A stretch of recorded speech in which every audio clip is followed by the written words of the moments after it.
Hello everyone, and welcome back to some more World of Warcraft, where I did a stream yesterday, but I've been doing quite a few streams recently, and I want to continue the trend with continuing to do some World of Warcraft stuff, where I want to go ahead and do another nostalgia trip stream, where for anyone who missed my Blackrock Mountain nostalgia trip, I basically just did a bunch of stuff in Blackrock Mountain with you, a bunch of the different instances, and just explored a bunch of different areas and talked about my memories in those areas. Where today, instead of in Blackrock Mountain, and based off the thumbnail and the title of the stream, I'm going to go ahead and explore the Caverns of Time. And I am so excited for this because I love this area and I love the dungeons and raids in here so much, as somebody who really cares about like lore and story in video games. And as someone who used to be super into lore and story in World of Warcraft, I'm super excited to explore all of that. Where I believe we have a portal in the bottom layer, I just ran into here for some reason, where the Caverns of Time is a very interesting location right now because it is currently World of Warcraft's 20th anniversary, or the event for it. So there's a lot of stuff going on at the Caverns of Time, and there have been a bunch of activities going on where we currently have a Burning Crusade time walking going on, and there was vanilla WoW time walking where you could do some of the order dungeons and like Dead Mines and Dire Maw and stuff that people were doing a lot of.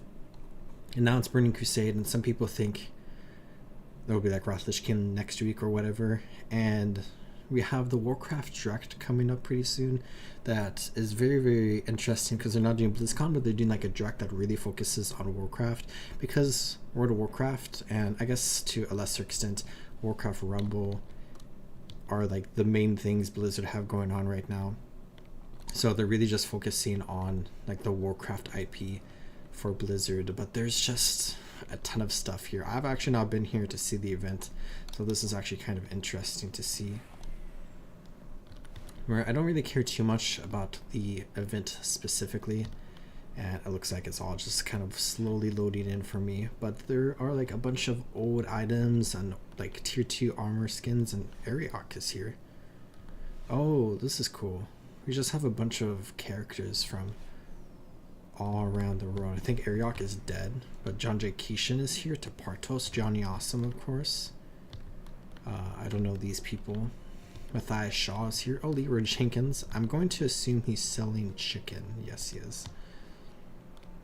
Oh, the Stone Dark leader. I've been watching a Legion playthrough, which people think there's going to be a Legion remix similar to Mr. Pandari remix, which is going to be really interesting. And I'm actually kind of excited for that, if I'm a little honest. And I might play a lot of that. Where I played like 3 streams worth of... They're here. 3 streams of Mop Remix. I just said the word and I forgot. Oh, Fiona's Caravan. I love Fiona. There's a bunch of cool characters here. But anyways, maybe I'll do something with this in the future.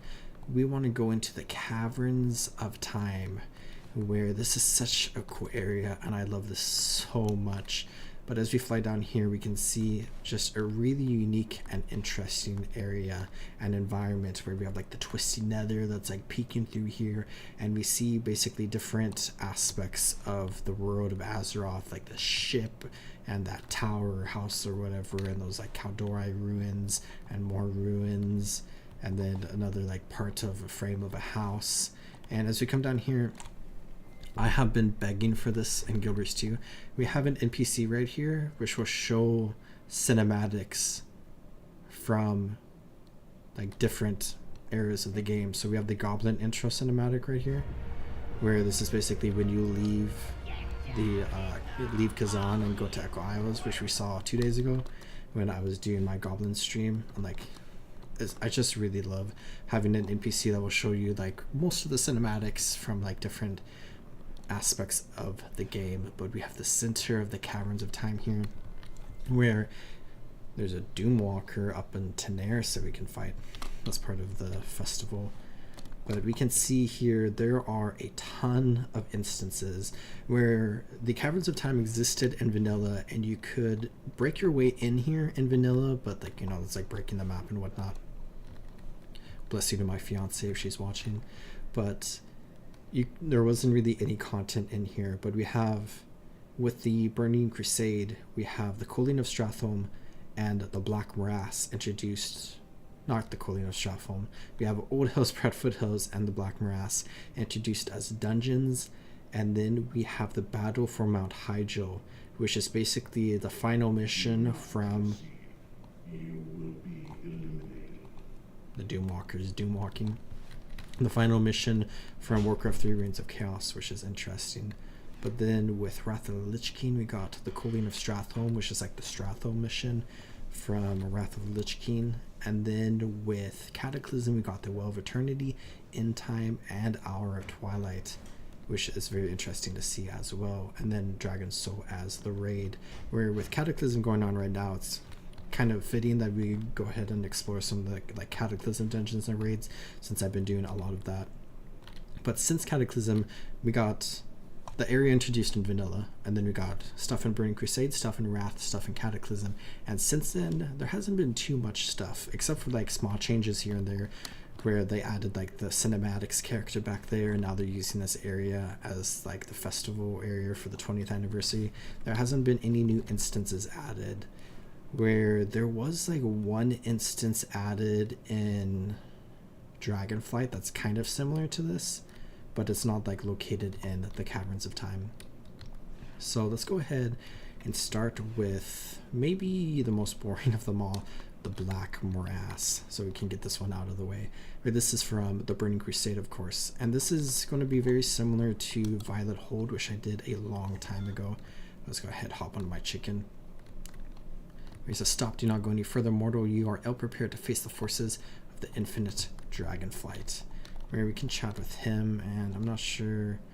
I've lost the Chrono Beacon and require another. I'm not exactly sure what the Chrono Beacon does. Cause forth the Guardian of Time to assist you inside the Black Morass. It has been a very long time since I have been here, but we have some tarantulas and some alligators, and this area looks just like the Swamp of Sorrows. And that's kind of basically what it is, because this area, the Black Morass, is the Blasted Lands before Medivh opened the Dark Portal, where basically we have Medivh right here, and he's trying to open the Dark Portal. And what we are going to do is help him, because the big theme of the Caverns of Time and like an overarching story that's going on.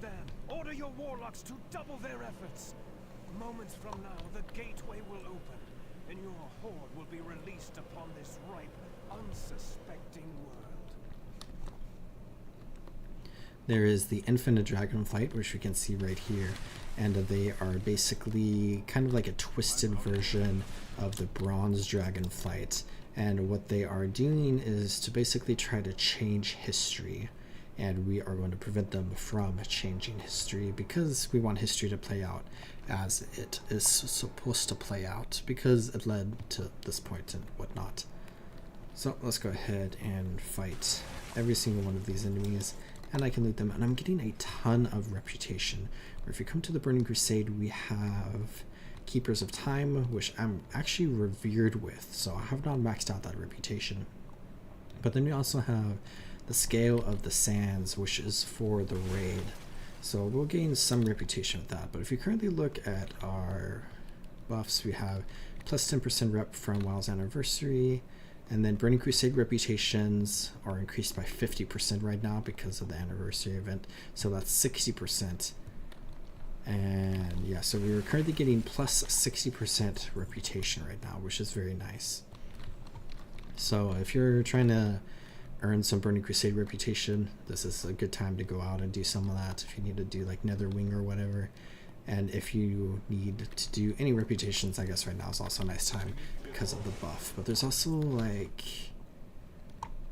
I guess Hallow's End ended today, but there's like a rep buff from Hallow's End that you could get.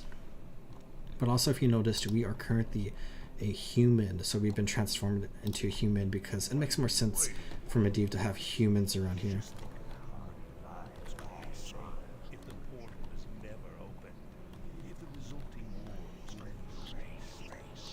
We have an Infinite Dragon boss right here. Go ahead and kill him. We've got Moonglade Pants. There's a lot of sound effects. 440 reputation. So where was it? Keepers of Time. I will definitely not hit exalted here, but will definitely earn some reputation. Trying to remember. I think we could Keepers of Time from Old Hillsborough Foothills as well.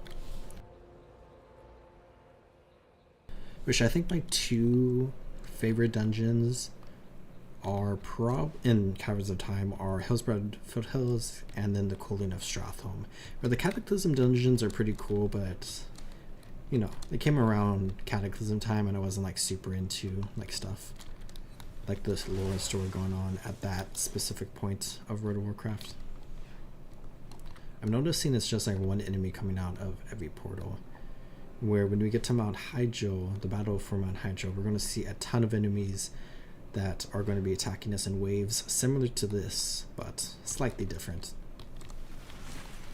Where I know with the re-release of the Burning Crusade Classic, which you cannot currently play, but people were going through like the battle for Mount Hyjal and all the other pieces of Burning Crusade content, and a lot of people were definitely very tired of the battle for Mount Hyjal, but I think thematically it's very, very, very cool.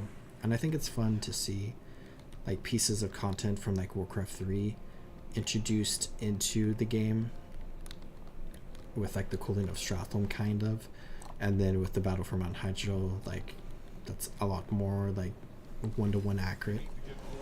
I think it's very cool to see.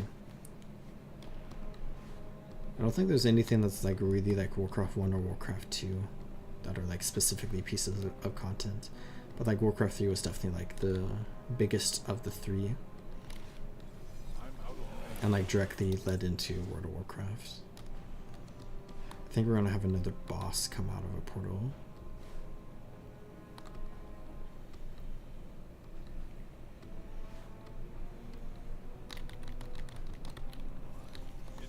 Temporis. Quantum Blade, hand grips of assassination. Oh, these are gloves. I thought they were fist items.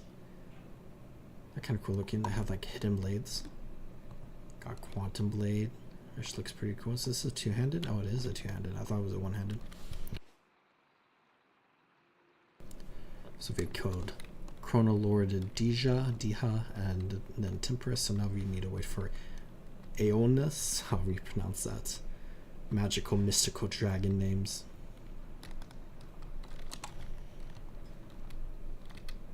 I gained like 1,000 reputation since the last boss. Yeah, I think out of each of the dungeons, this is probably my least favorite of all of them in Caverns of Time, which I think that's a very common sentiment. A lot of people don't like this because it's just like running around to different portals, but I still think it's like super cool. And like seeing the Dark Portal and seeing like an alternate or like the previous version of the Blasted Lands when it was the Black Morass is so cool. Having Medivh here, it's very cool. And it kind of fits into the Karazhan raid as well, because the Karazhan revolves around Medivh a lot, and Medivh serves kind of as like the second to last boss with the chess event. So it kind of, this helps people learn a little bit about Medivh's backstory, I suppose, but it also like thematically fits since we're interacting with Medivh in the raid. It makes sense to have another story connected to him elsewhere in the expansion.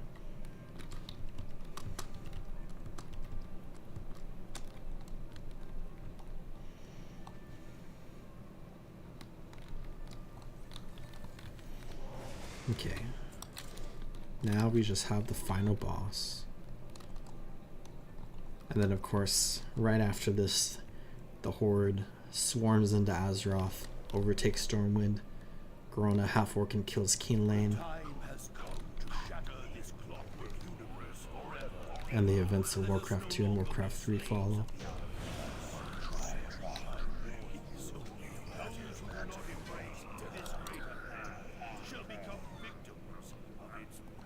I am grateful for your aid, champions.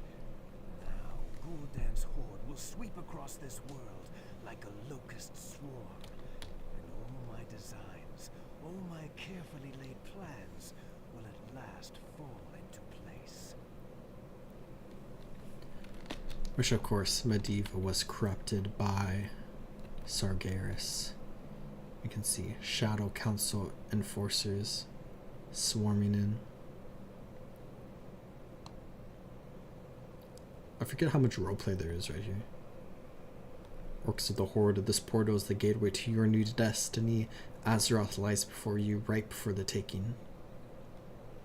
Gul'dan speaks the truth. We should return at once to tell our brothers of the news. Retreat back through the portal.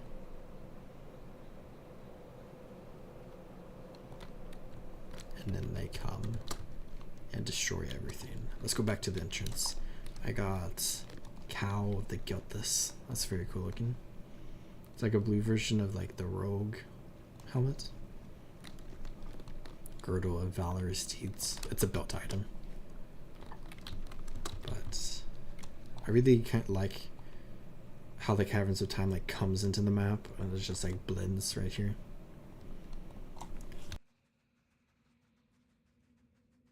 But that was the first dungeon, where if I get through all the dungeons and raids of Caverns of Time, I might go do some other stuff as well.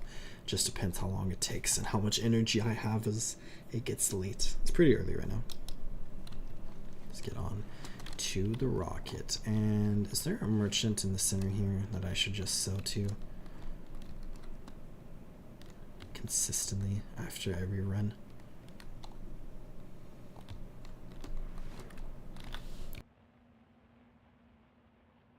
Here's one. I should come here after every dungeon and just sell everything. What was that? Talisman of treasure tracking. I'm not sure if that's important.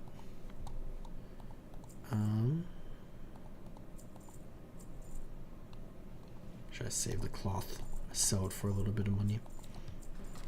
Okay, so the Black Morass complete. Next, let's go to Old Hillsbrad Foothills. In my brain, Black Morass is always first, and then Old Hillsbrad Foothills is always second. I'm not sure which one is technically higher level than the other. But this one is significantly cooler than Black Morass, and there are a bunch of fun things in this area. So if we come here, we can see that we are in an old version of Hillsbrad Foothills, and there are a ton of things that I want to look at, which I just said. But this is basically the events of Thrall escaping from Durnhold Keep, and we are about to reenact that. Which this is right before the events of Warcraft 3, so there's like a lot of stuff going on that's kind of like from that era of a WoW, where we have Erosion, where we can go ahead and fly to Durnhold on top of Brazen. Let's grab the bombs because I think we need that, but let's go ahead and ignore Brazen for now. And environmentally, it looks pretty similar to just got Lockswick. There we go. To Hillsbrad Foothills and Vanilla World of Warcraft. Some Lord Round sentries over there. And they basically just like reuse the assets and whatnot. But some stuff is changed where we can't go this way. Can't go to Hillsbrad Fields. Let's go down to this way, where we have South Shore and Terran Mill. And of course this is before Warcraft 3, so it's before the plague of undeath that spread throughout Lordaeron and turned all of the humans around here into undead. We have some more Lordaeron sentries and some Hillsbrad citizens here. If we come over here, we can see a Delaran sorceress and an aged Delaran wizard, where we can buy an enchant shield intellect recipe. You have Caretaker Smithers, which a lot of these NPCs are going to be NPCs that we recognize. I don't necessarily recognize Smithers, but more Hillsbrad citizens. And then very, very cool, we have Helkular, who is important for people who have done like Hillsbrad Foothills. And then we have Kil'Thuzad, the person who becomes the Lich, but this is of course him as a Magus of the Kirin Tor, and this is before like the Lich King whispered to him and like basically corrupted him and gave him the power. And Kil'Thuzad of course is the primary person who spread the plague of undeath. If we run around here, Bartello Ginsetti, which of course is the like Yeti fur cloak vendor. We have Natasha Morris, who I don't remember who that is. A ton of citizens in that bedroom.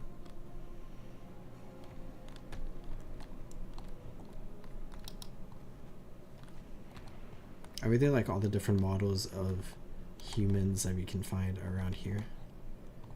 Horses. Farmer Kent. That name sounds so familiar. We have a bunch of kids here. Harvey, Phil, Victor, Hugh, Alex. We have a beggar. Very cool animation.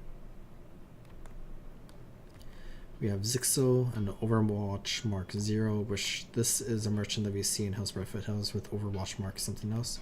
We have Herod the Bully, one of the bosses in the Scarlet Monastery, but he's only a kid here. We have Hal McAllister and Nat Pago, which is very fun to see Nat Pago. Let's come into the town hall.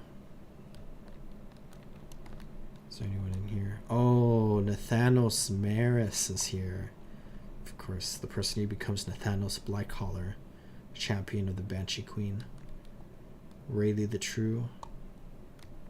Bilger the Straight-Laced. We have Magistrate Henry Maleb, whom I'm pretty sure I recognize his name, but I thought the Magistrate of South Shore like recently died in like vanilla. But let's come into here, the coolest part. We have so many cool characters, and we see here a very important lore event, but we have Commander Morgraine, so cool. And we have Fairbanks, and we have Asilian, Arkanistoan, Abendis, and Tyrion Fordring. Rish, Tyrion Fordring, and Commander Morgraine are two of my favorite characters. And Abendis, of course, we kill in Rathlichkeen, where she's a member of the Scarlet Crusade. Arkanistoan we kill in the Scarlet Monastery. Fairbanks we also kill in the Scarlet Monastery, but he's transformed into an undead when Commander Morgraine is betrayed by his own son, Renat Morgraine. I forget Asilian. Hold on, let me look up his name because it's so familiar. Asilian,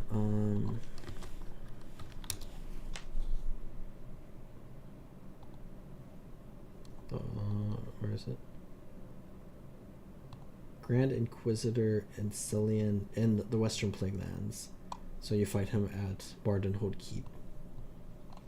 But here we have, I forget the name of this crystal, dark crystal, but it's from like Blackrock Mountain when they fought the orcs. Yeah, Blackrock Spire.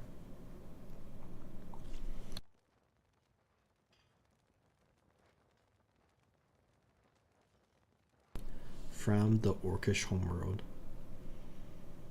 We have Francis Lynn, the bartender or barmaid, Barkeep Kelly, Captain Edward Haynes, and Captain Sanders. Captain Sanders has the quest chain in Westfall.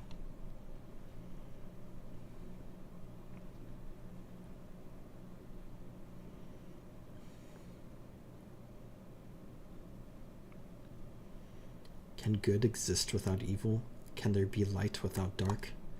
And if that answer is no, then could it be possible that because this artifact exists, its polar opposite must also exist? Could you imagine what the material manifestation of the light could do against the undead? Where they want to destroy it, but Morgraine wants to transform it.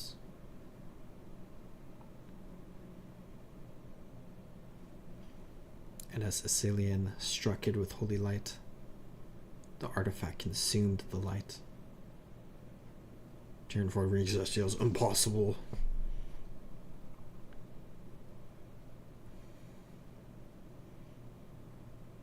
Its coloration is changing as it becomes lighter. Also, we are humans again here.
Sorry about that.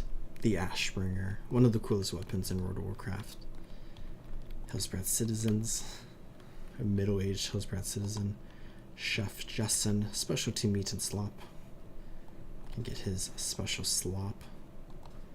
Let's come down here. Is there anything down here? If I don't have it, you don't need it, Thomas Yancios.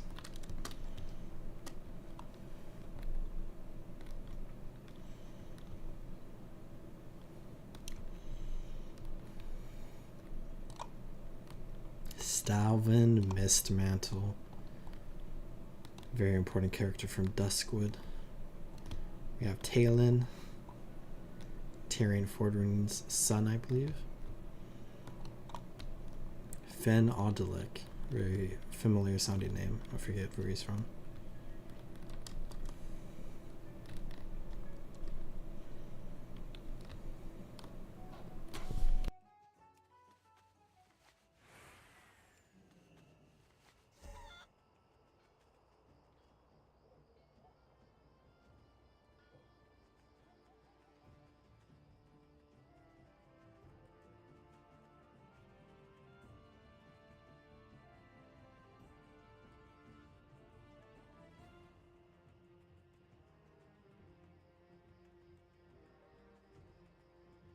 Good day to you.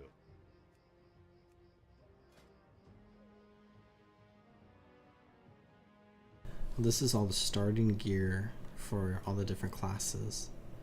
That's fun. Squire's boots. Where's oh, it would be the shirt. That's fun. Allows you to buy that. I know I like to save on to them in like vanilla in case I want to wear them. Don Carlos, whom you can kill for a quest you pick up in Tenaris. And a bunch of Lordaeron Watchmen and Sentries that you can kill. It's kind of interesting we can kill them.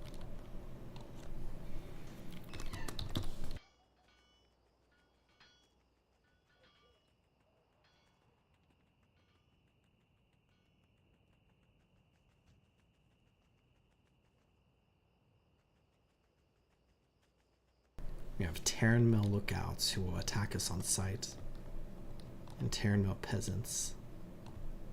But if we come into here, one of my favorite parts, we have young Blanchy, which of course, old Blanchy is one of my favorite like animals in all of video games, whom you can find in Westfall. And we have young Blanchy right here, which is very, very fun. Don't know how many interesting characters there are in Terran Mill. Let's just come into here really quickly. I saw Innkeeper Monica in there. Julie Honeywell, J. Lemieux, or how do you pronounce that? Is there anybody up here? I think. Oh, no.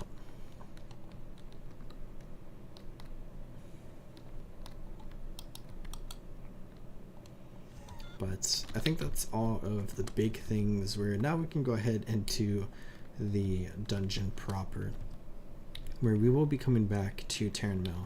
And this is also a dungeon that people aren't like a super big fan of, like mechanically, because of like a few different aspects I will see, but I don't think people like really necessarily like hate it. It's just like slightly annoying to run through if you're doing it like a bunch of times. I personally never had too many issues with it, at least back when I played, but it's kind of like, I haven't done it recently, so I don't really know what it's exactly like, I guess. So when I hear people complaining about it, I don't fully understand. You can see that Thornton's wall is blocked off over there. But we can come into Durnhold Keep. And of course, this is Durnhold Keep, fully built, and there are orc prisoners all around here. I can gain quite a bit of reputation with the Caverns of, or the Keepers of Time in here, but I believe we need to come into the center, and we'll come down into the basement of the keep, and we'll see a very, very fun character. we have Thrall. What is it you wish? Who are you? Just leave me be. So, I don't exactly remember the dungeon, so let's go ahead and explore a little bit. Let's come into the main area of the keep. So, nothing up here. It's interesting that there's a bed in there. Which, of course, this keep is destroyed in normal Hillsbred foothills. But of course, when something's destroyed, it was once not destroyed. And I think it's so fun to see stuff like that in the Caverns of Time. Like, things before they were destroyed is often a trend. Let's come down here. And let's see. I think we're supposed to plant the bomb somewhere, maybe. I might have to look up the thing for this.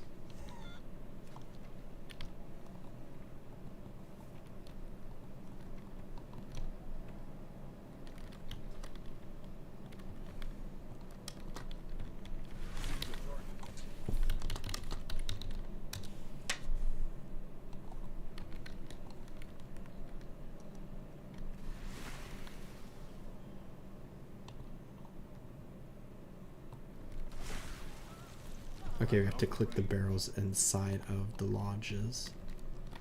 Here we go. Do we need 5 bombs? Okay, that's fine. So let's clear out each of the buildings. Get a lot of reputation along the way.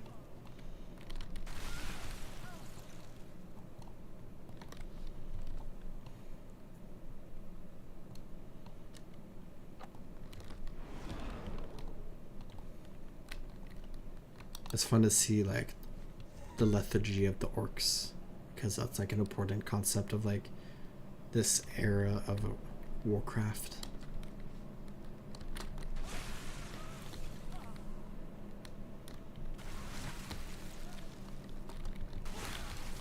Barrel's right here for us, that's nice. I wonder, there we go. I thought we might get interrupted there.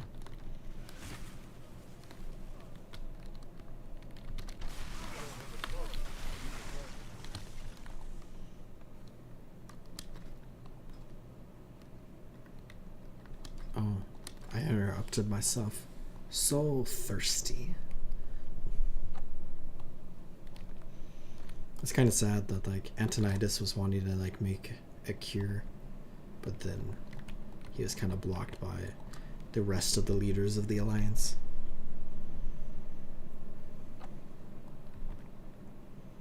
Okay, so we set the bombs. And now all the buildings are on fire and the orcs run out. And then we have Lieutenant Drake, who his name sounds familiar too. You there! Fetch water quickly! Get these flames out before they spread to the rest of the keep! I know what Hurry, damn you! Then I mean to put an end to it. Permanently. Permanently. Must not go free!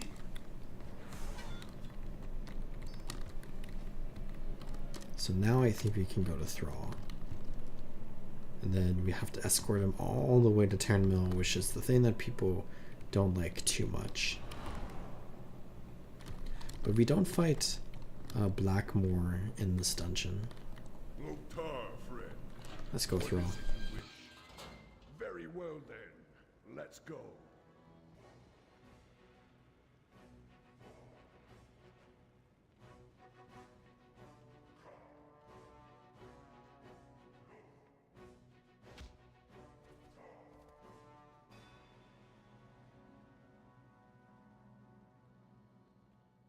This is kind of fun since we're an Orc Death Knight.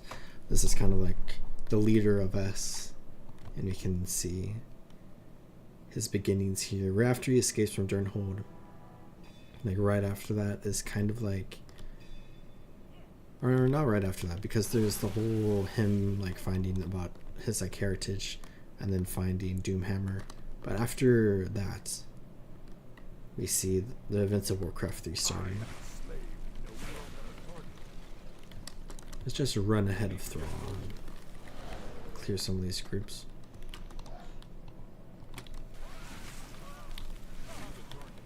It's too far away. I don't think we have to be Friend.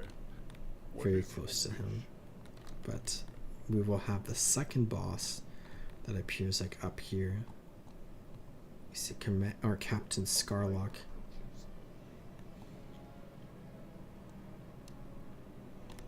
I like the horse stand there. That's a good detail. Good job, 2007 Thrall, Blizzard. you didn't really think you would escape, did you? You and your allies shall answer to Blackmore after I've had my fun. Guards! Guard! In your death, stranger. Terran Mill Vitality Locket. Then also Amani Venomax. We got here, which is interesting. Guess these humans killed some forest trolls. Silver Moon Crescent Axe of the Aurora. Cloak of Impulsiveness. Oh, I have to chat with Ra. What is it you wish? So let's go ahead and head to Terran Mill. Just west of here. Since time is of the essence. Which of course we have the Charitha character, whom I don't actually know too much about. Let's ride. I think I like read her wiki page at some point. But I think she's in one of the Warcraft comics.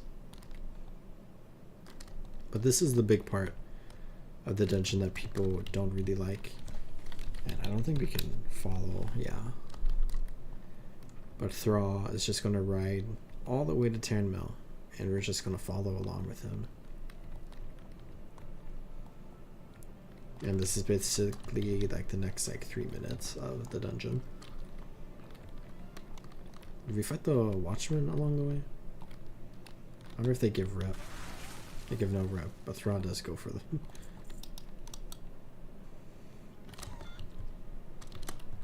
But I don't think there's any guards along the way. And we do like cut through like the river, or we go like straight to Terran Mill, I think, instead of along the road, if I recall correctly. But then after that, it's pretty much like the final boss after some trash. Which, of course, the final boss is an infinite dragon boss, whom plays a major role in most of the dungeons, I think. I'm trying to think. I don't think there's any infinite dragons in the Battle for Mount Hydro. And then there's also Dragon Soul, but like that doesn't really take place in the Caverns of Time. The instance for it is just happens to be here because they added like 3 dungeons in Cataclysm during that time. But then they're a big part of the Cooling of Strathholm dungeon. And then they're a very big part of the End Time dungeon. But I'm not sure about the other 2 from Cataclysm. Or is it Hour of Twilight? One of those 2. Right, Hour of Twilight is the raid. Got a spider, forest creeper. It's fun to see like the same wildlife. I will seek out my destiny.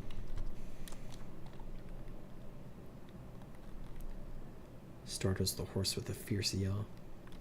He's just like screaming while we're right outside Terran Mill with humans in there. Okay, Thrall, let's chat with you again.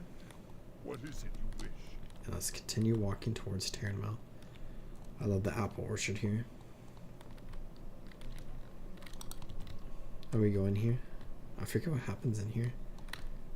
Young Blanchy, of course. The horse is in this stall now.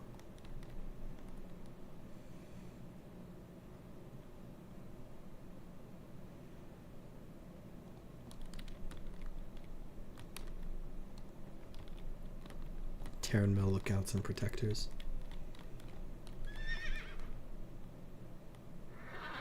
Young Blanchy really outing us here.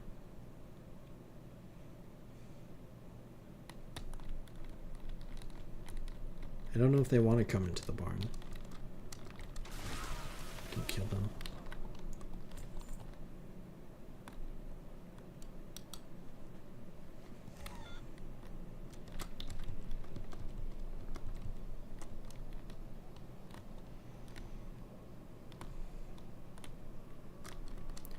kind of sad Terran Mill didn't get a little bit more love. Like, they have some characters here, but like South Shore got like a ton of Easter eggs, and you don't really go to South Shore during the dungeon, so there's not like too many fun things in Terran Mill we should actually come to. Not waste this chance. I will seek out my destiny.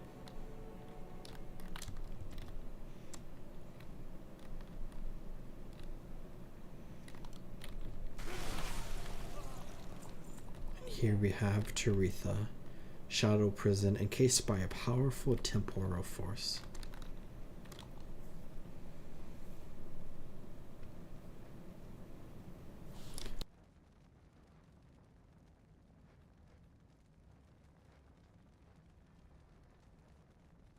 Loktar, friend. What is it you wish? Safe travels. Come outside and face your fate. Who or what was that? Aretha's life hangs in the balance. Surely you care for her. Surely you wish to save her. The Epoch Hunter, or Epoch. There you are.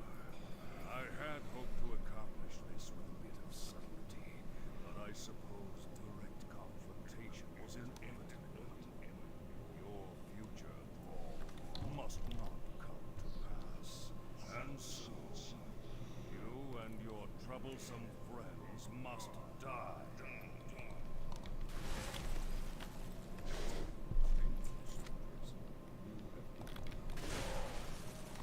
I am a slave no longer.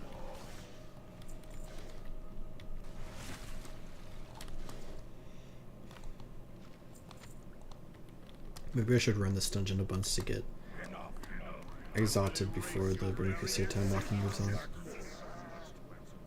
And we can kill him. No! The Master will not be pleased.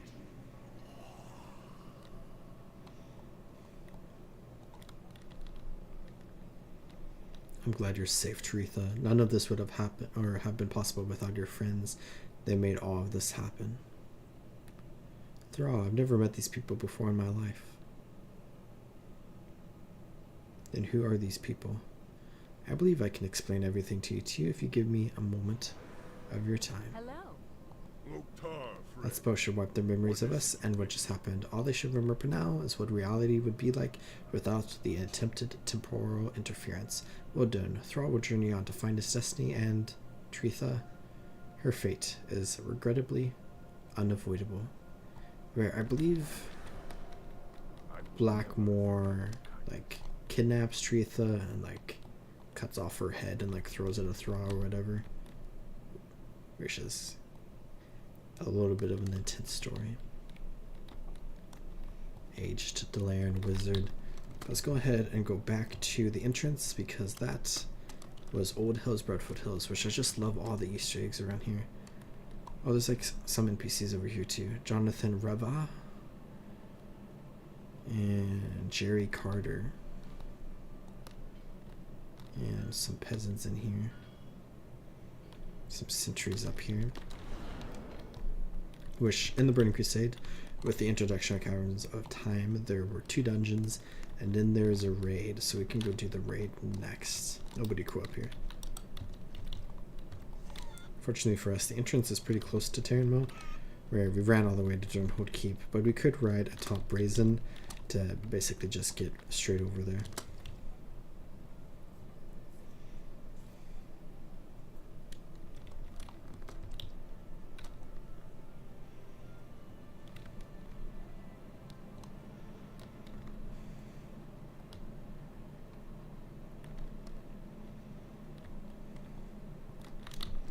I wonder how far down we have to run.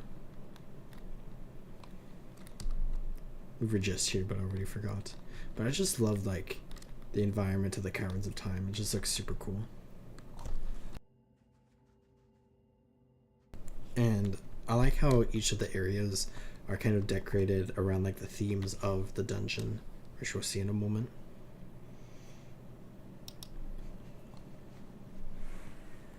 So we see here like the towers we find in Hillsbrad and some of the trees, and we can see some of the NPCs frozen here. Let's go back to the Black Morass really quickly. We can see like the dark portal right there, and then we can see like these trees and this crocolisk. The custodian of time is doing something to the crocolisk. But then we have the battle for Mount Hydro, which I think this is one of the less popular raids in World of Warcraft, but we can see some trees from Hydro, and we have this like glaive thrower right there, and a bunch of wisps and a moonwell. Let's go ahead and come into here, where this is a reenactment or a recreation of the Battle for Mount Hydro from Warcraft 3, which is the final mission in Warcraft 3. And we can see a Night Elf village, and we can see Horde encampment, and then we have over there, we can begin. I'm just going to sell some stuff really quickly.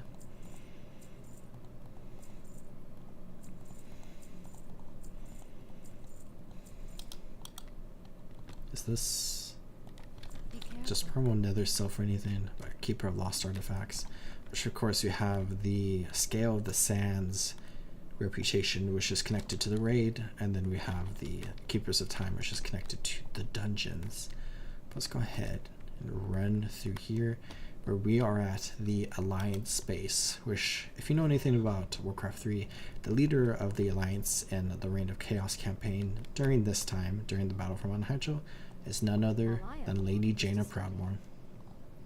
And we are ready. Which the design of this raid is basically the reason why people don't like it too much, because basically for the first like 4/5 of the raid basically is just a bunch of waves of enemies, where we have current wave 1 of 8, and this is similar to the Black Morass, where we just have a bunch of waves of enemies we fight, and then some bosses, and then some more waves, and then some more bosses, and we just continue forward, where as we explore this area, it's really cool looking, and it's like really cool in design, because they created this entire area in like the Burning Crusade or whatever for this raid. But then we see with the Cataclysm expansion, we have the Battle of Mount Hydro proper, instead of just like the Battle for Mount Hydro, where they basically reuse like the base design of this area in Mount Hydro, which is like smart design, I suppose. We're getting so much reputation. And we have Rage Winter Chill. This is gonna be a lot of loot right there. I think I just broke my game.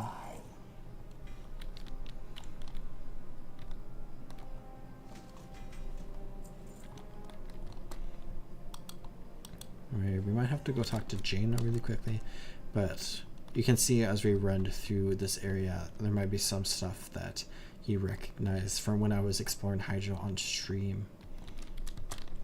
Let's look at our reputation. Scale of the Sands. We gain a ton of reputation, and I don't think we'll get too exalted. But we start with 2 bosses at the Alliance base, and we're just going to progress through like all of the undead here, which we can see the undead base in front of us as we come over here. And it's really cool looking because it looks like an undead base that you would make in like Warcraft 3 when you're playing as the undead. And then the Alliance base looks like an Alliance base you make in Warcraft 3 when you play as the Alliance. And then we have the Horde base, which looks like a Horde base in Warcraft 3 when you're playing as the Horde. And then we have the Night Elf base, which looks like a Night Elf base in Warcraft 3 when you're playing as the Night Elves. Which makes a lot of sense given the fact that this is basically a recreation of Warcraft 3. This is so much faster than I remember it being, and it's actually very nice. Flee here, and perhaps you will prolong your pathetic lives. And Theron. Is still ticking. Where the Alliance base I think is a lot faster and a lot easier than the Horde encampment. and we fought a Lich, and we fought a Dreadlord. So let's go ahead and come chat with Jaina, or do we run? Let's go ahead and chat with Jaina for a second until we meet again, We have Lady won Promor. valuable time. Now we must pull back.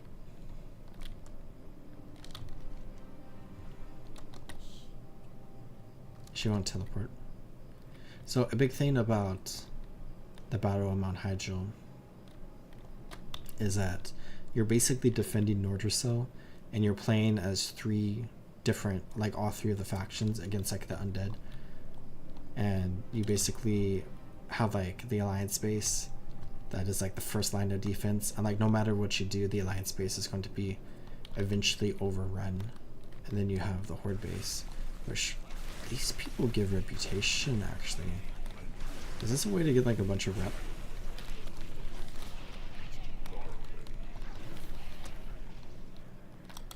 So we just got a lot more rep there.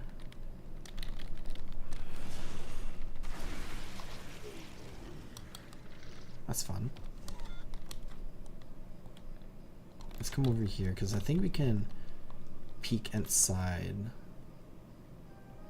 the undead base, because I didn't run into here. It's just very cool looking.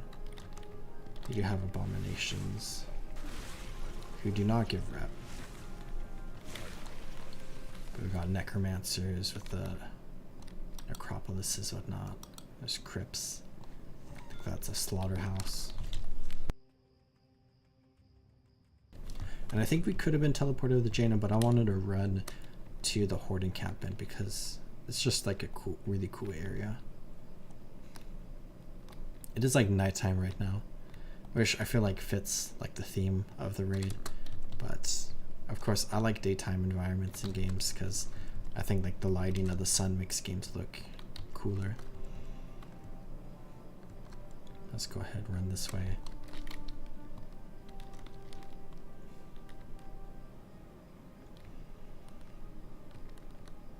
Out of the Alliance base and towards Hyjal Summit, which is actually an ancient gem vein here. But if you look down here, there's a bunch of gargoyles attacking some of the Alliance buildings here, which the Alliance base has been overrun by the undead. But if you look at this area, you may remember this place because this looks very similar to the area where you come and like free Goldrin and you fight like the Worgens.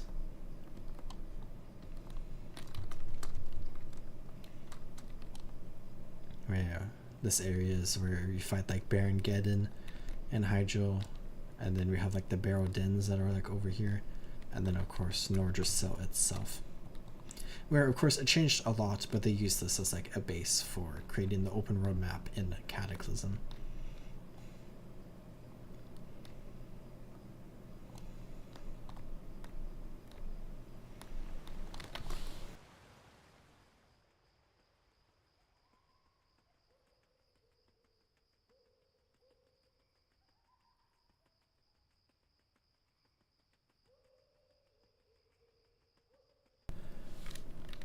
And up here we have the Horde encampment.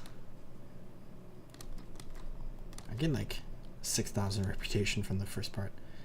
But we got some basic Horde units from Warcraft 3, Horde Grants, Horde Headhunters, Horde Witch Doctors, Horde Shamans, and of course the leader of the Horde, War Chief Thrall, whom you just saw in the Escape from Durnhold. But let's go ahead and do this. Where we have 43 invading enemies. And the nice thing about the Alliance is they all came from like one area and we could just like kill a bunch of them. Here in the Horde encampment, they're going to be coming from a ton of different areas. So we're just going to have to run around a bunch, which is kind of annoying. I think starting off, they all come from over here though, which is nice. And that was only 4, so we have to run back this way. And there are going to be like frost worms that attack us. But I think the failure mechanic is if like Thrall dies, the group wipes or whatever. There's a bunch of gargoyles in the sky. So it's a good thing we have like Hallian Blast and whatnot. But they are kind of like scattering, so we're going to have to like run around.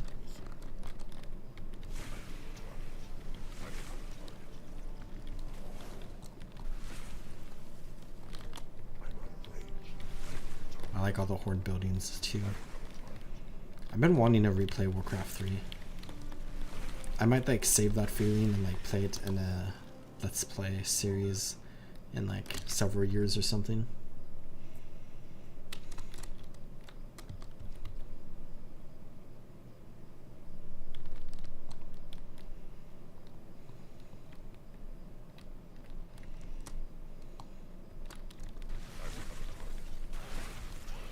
I hope this is all of them right here. It looks like it is. We have another group coming up there. There'll probably be more gargoyles that attack behind us.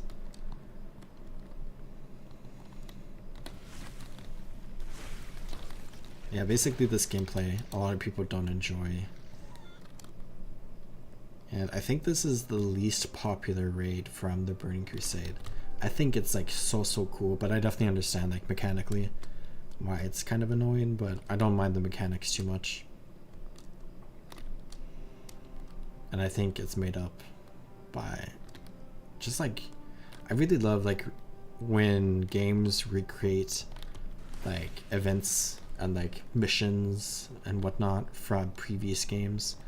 Like in Guild Wars 2, I love that a lot. Where in like Path of Fire, you have like all the like different like teleporter things that like you had in the original Guild Wars that you had to like attune to or like whatever. And you can do that in Guild Wars 2. And then in like vanilla Guild Wars 2, you have like Aurora's Remains, where you have the mission in Guild Wars 1 that was recreated in some capacity in Guild Wars 2 there. Which I think that's just very cool as well. So like something like this is really fun. And like Coiling of Stratholme is kind of similar. I think that's really fun.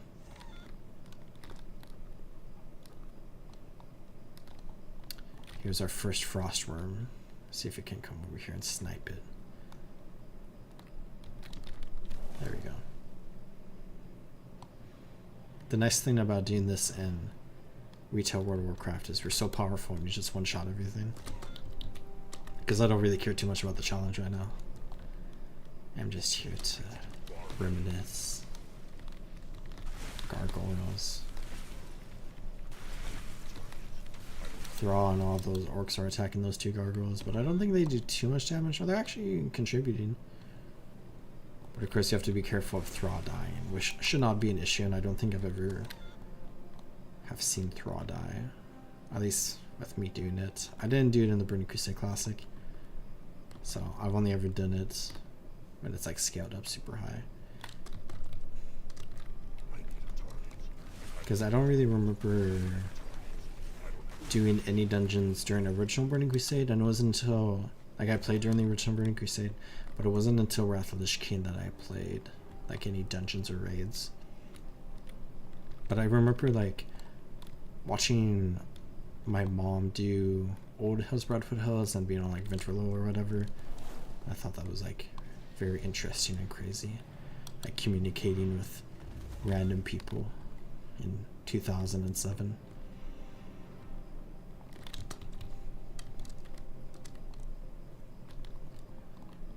Which of course Ventrilo was all the rage back in the day.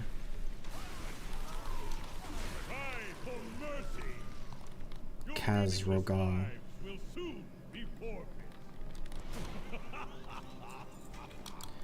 Beast Tamer's Shoulders. So cool looking. Looks like something from like Gruul's Lair. Legends of the Channeled Elements. It's interesting to see the like evolution of VOIPs, because like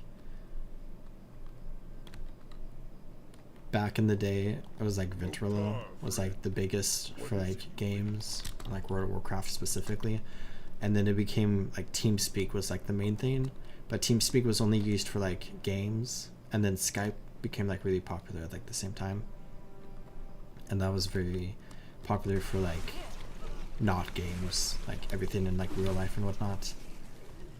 and now Skype is not really used anymore, and we see, especially with like COVID, there's like a lot of like time and energy put into developing like different VoIPs, where Discord took off in the gaming sphere and basically just like demolished TeamSpeak, and then we see like Zoom and Teams and whatnot for like non-video game related things.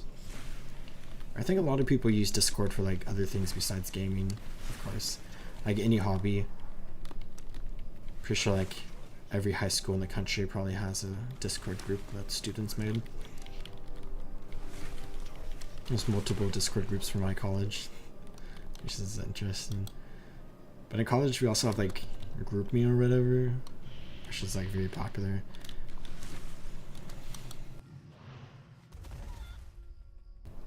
But that's not voice chat, that's just text chat. Now we have some infernos that are flying in.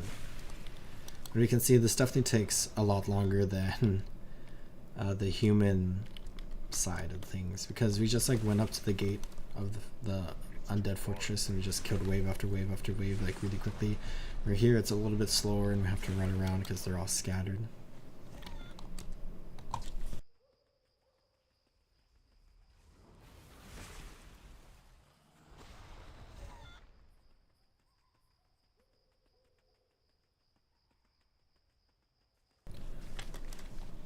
Let's see my reputation. Oh, we're getting up there. I have a feeling we're not going to hit exalted, so maybe I'll like run back in here some other time and get exalted. I should consider doing other reputations, but I don't know how much I care about that. Okay, 2 or mini infernos.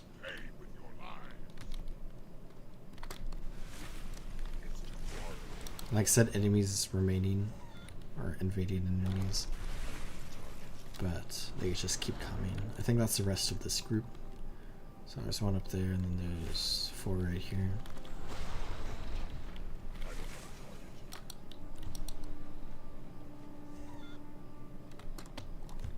I'm trying to remember in Warcraft 3 if like Jaina came to the Horde camp on like any Alliance troops you could.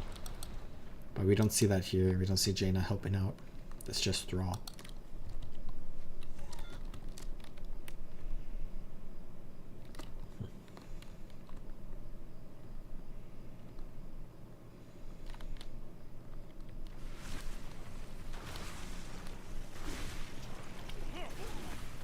This is a nice wave.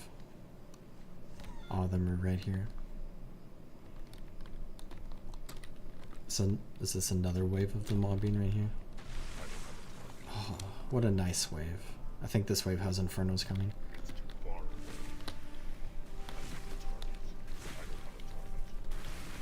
Oh yeah. Something just spawned. Oh, infernos are spawning, yeah.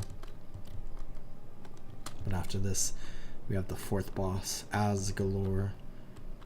Which, if you do see a Legion remix releasing in a month or 2, I think we see some of these demons in Legion. As Galore sounds really familiar from the Let's Play that I've been watching.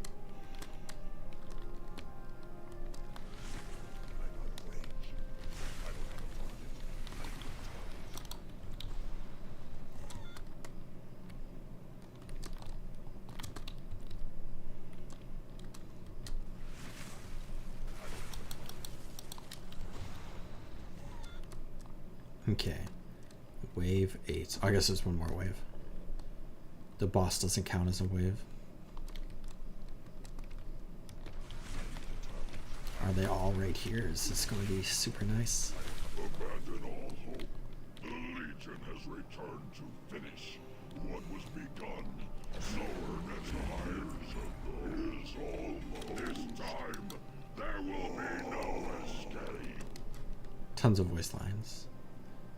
Yeah, we're definitely not hitting exhausted, but that's okay. I do think the event will be over before reset or whatever.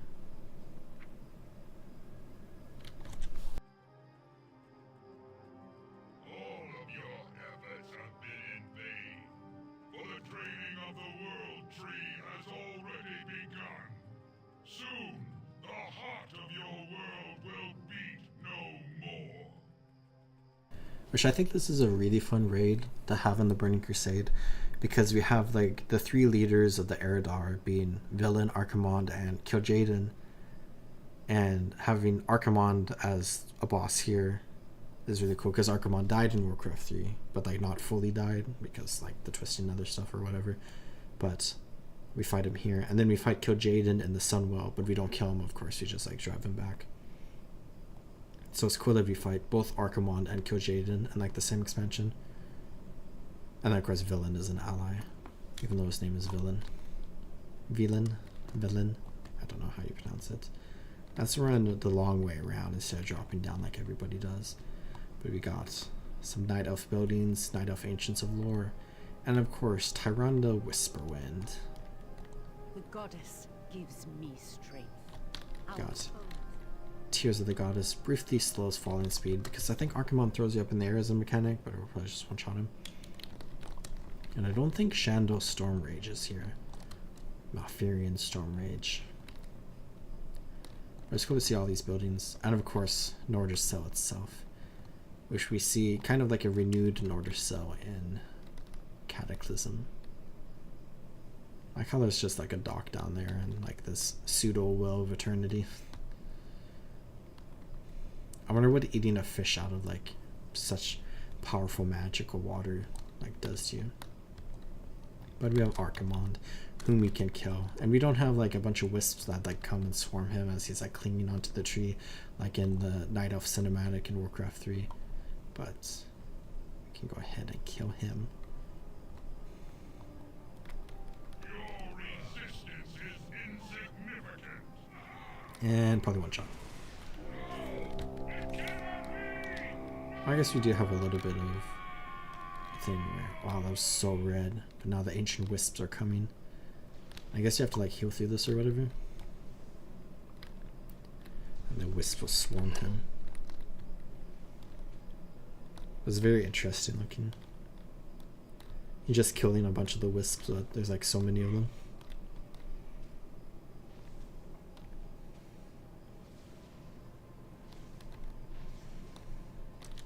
How do we get out of this raid, I wonder?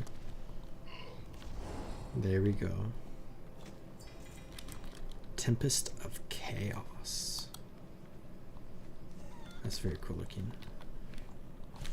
How to leave the battle for Mount Hydro. Wow.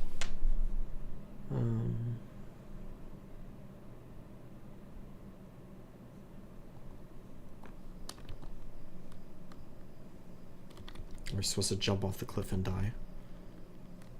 I could Hearthstone, but let's try to do that. But yeah, Battle for Mount Hydro, really, really cool. An unpopular raid for understandable reasons, but still very, very cool.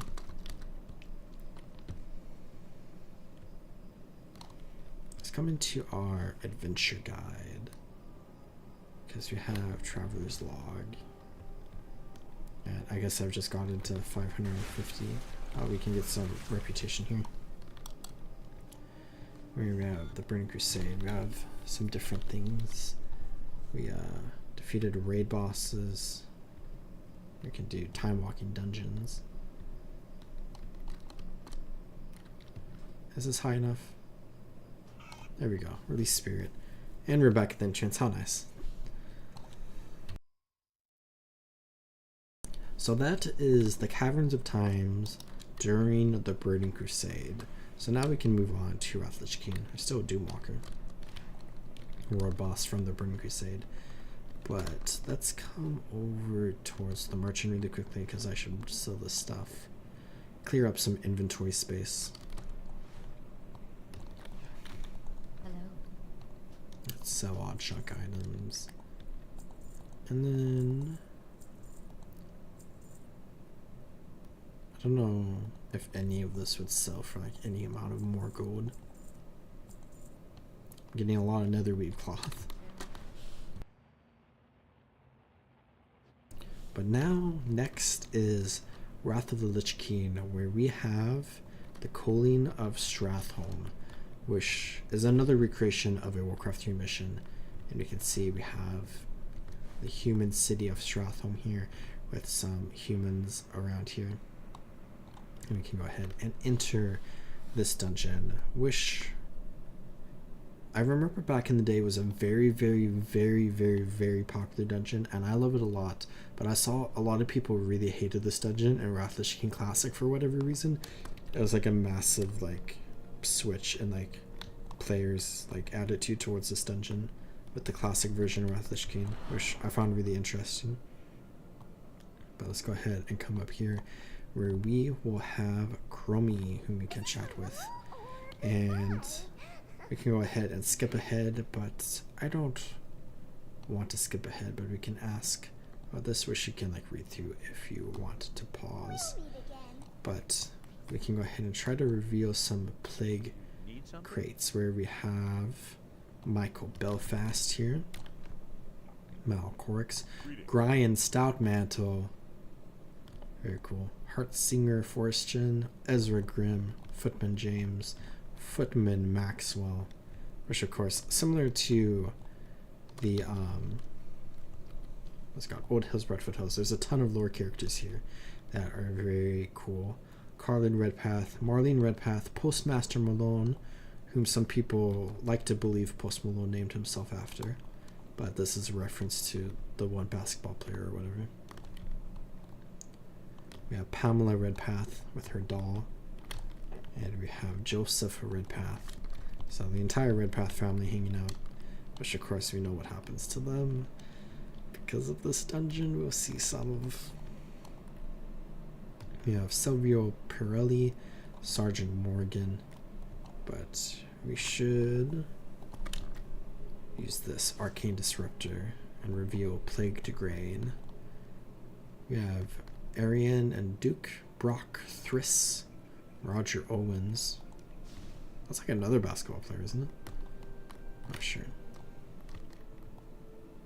But of course, seeing the Plaguelands like before it got corrupted is like so cool, and it'll be interesting to see in like, oh, there's a service entrance to Elder Square. I wonder if you can like go through that. It'll be interesting to see in the Midnight's expansion if they like overhaul the Plaguelands and like push its timeline forward, if we'll see what it looks like. Unplagued again, Martha Goslin.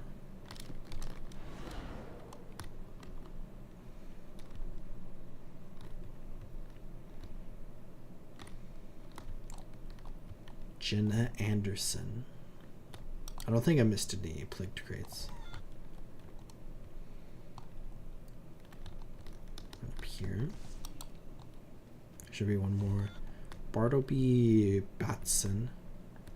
Pepper and is that Nell? Got a cat. And then we have this plagued crate here.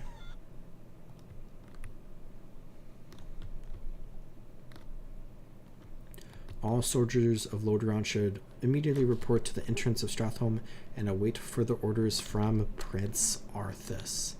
Which of which of course this is a cool dungeon. There we go, to see in the Wrath of the King, because it gives like a nice backstory of Arthas and like one of the most important moments of his entire life.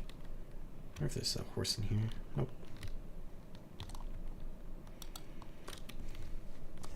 You got giant mushrooms here, which of course the giant mushrooms in the Plaguelands are an important part of the Plaguelands.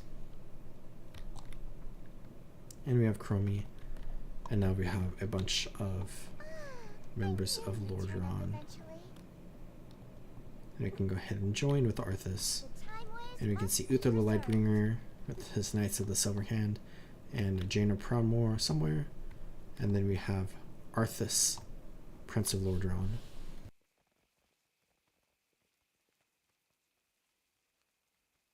Glad you could make it, Uther. Watch your tone with me, boy. You may be the prince, but I'm still your superior as a paladin. As if I could forget. Listen, Uther. There's something about the plague you should know.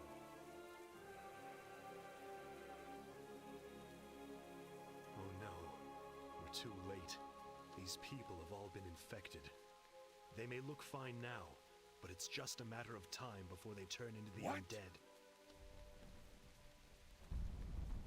This entire city must be purged. How can you even consider that? There's got to be some other way.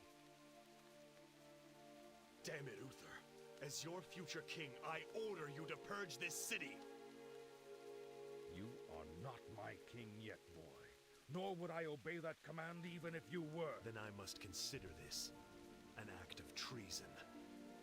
Treason? Have you lost your mind, Arthas? Have I? Lord Uther, by my right of succession and the sovereignty of my crown, I hereby relieve you of your command and suspend your paladins from service. Arthas, you can't just... It's done. Those of you who have the will to save this land, follow me. The rest of you, get out of my sight. You've just crossed a terrible threshold, Arthas. Jaina? I'm sorry, Arthas. I can't watch you do this.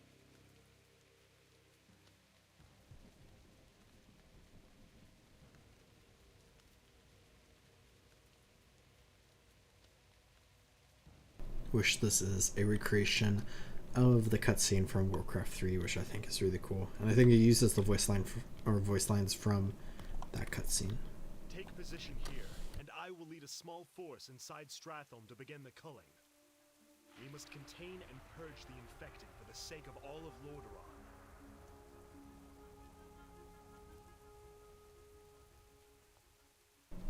Let's go ahead and follow Arthas through Stratholme, which we are the small strike force, which of course you take Arthas and you create different units in order to destroy the houses in Stratholme and kill the civilians who are corrupted by the plague and who are not corrupted by the plague. We kind of go indiscriminately here. So let's go ahead, chat with Arthas. Everyone looks ready. Remember, these people are all infected with the plague and will die soon. We must purge Stratholme to protect the remainder of Lordaeron from the scourge. Let's go. We got Devotion Aura. And I think this is really cool because it kind of shows a perspective of that dungeon, because we didn't really see the people reacting. Prince Arthas, may the light be praised. Many people in the town have begun to fall seriously ill. Can you help us? I can only help you with a clean death. And he just kills the civilian. And now the civilians start freaking out because their prince, the person they trust and look up to, is starting to kill him. This is the beginning. I've been waiting for you, young prince. And now Garrus. I don't have a target. As you can see, your people are now mine. I will now turn this city, household by household, until the flame of life has been snuffed out. I won't allow it, Mal'Ganis. Better that these people die by my hand than serve as your slaves in death. Mal'Ganis will send out some of his Scourge minions to interfere with us. Those of you with the strongest steel and magic shall go forth and destroy them. I will lead the rest of my forces in purging Stratholme of the infected. Which of course you can see we are yet again a human. But now we have waves of Scourge that we can go ahead and fight. And we don't have a reputation associated with this dungeon. They could have reused the Keepers of Time, I guess, give some Burning Crusade reputation. But they did not.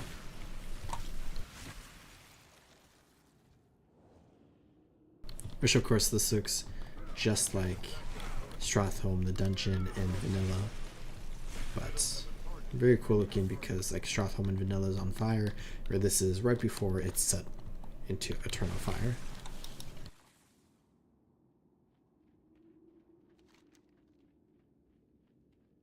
I think we just run around and have to kill a bunch of the different waves of undead. So we killed some over there.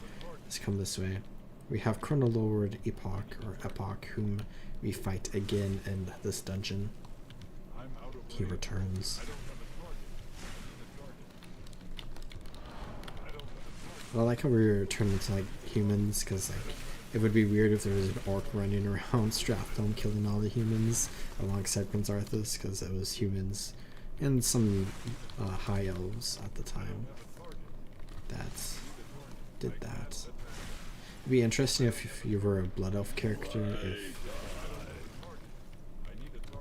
you stayed as a blood elf.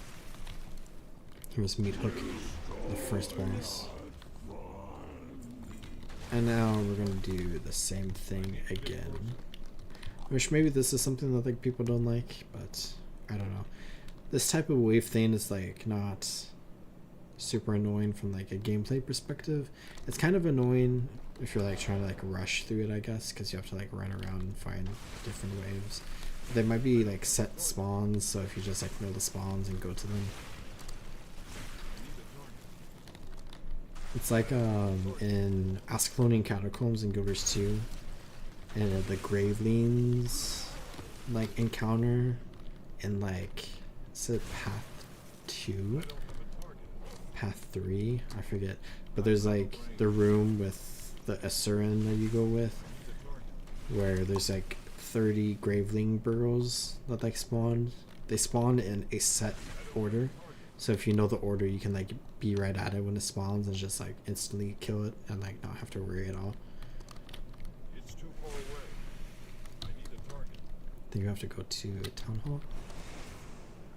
The Lordron Crier is telling us where they are. Like, yeah, we have to kill this wave and then we have to like run back. You are too late, champion. Yeah, Salram, the Flesh Crafter. Shall have their day. So let's come back this way, kill this guy, and then I believe we can continue into the dungeon. There he is.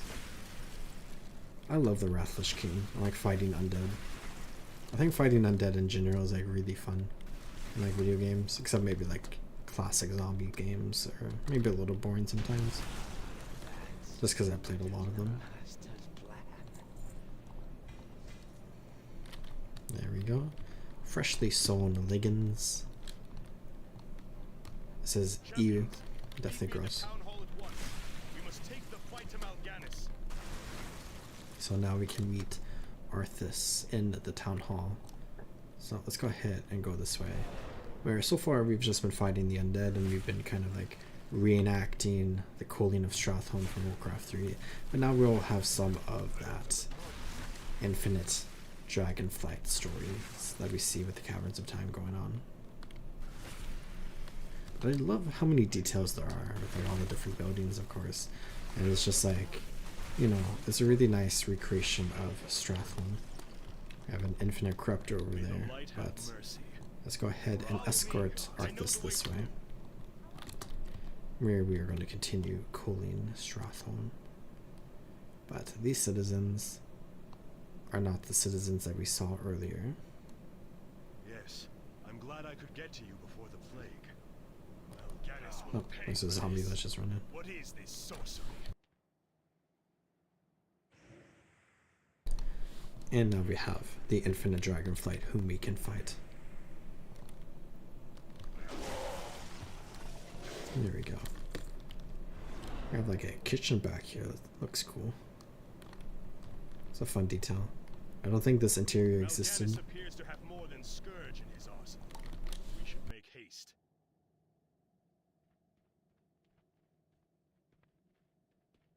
And of course we have the time remaining, 20 minutes. Time until Guardian of Time Corrupted, which I believe is for the bonus boss. So there's like 3 bosses in this dungeon, but there's a 4th bonus boss that drops a mount.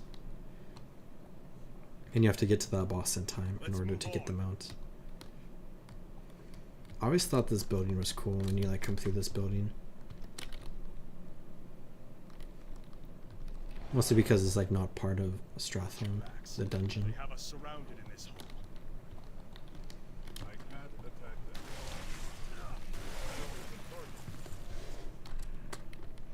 Plus it's just very well decorated too. This is a very cool hall. I love this fireplace. Ganis is not making this easy. Okay, Arthas. Prince of Lordaeron. I really like how they kind of recreated his Warcraft 3 model. Just got Crusaders Square Podrons. A purple BOE. I'm pretty sure that's useless. Oh, there's 4 bosses. We have Chrono Lord Epoch. I thought this was different. Oh well. So there's a 5th bonus boss. I do what I must for Lordaeron, and neither your words nor your actions will stop me. We'll see. Mobius Band.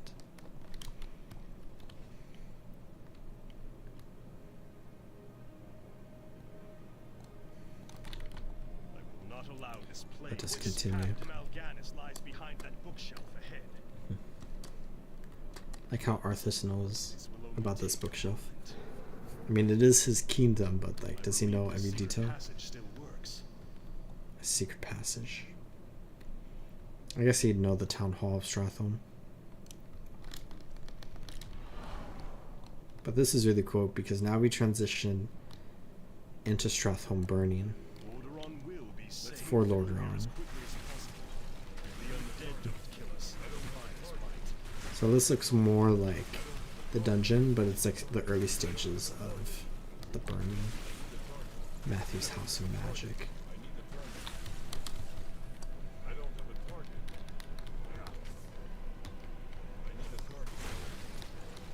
I'll let him fight that undead over there.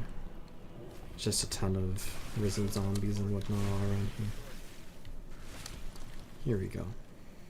Davis and Cole. I think I can continue just clearing forward.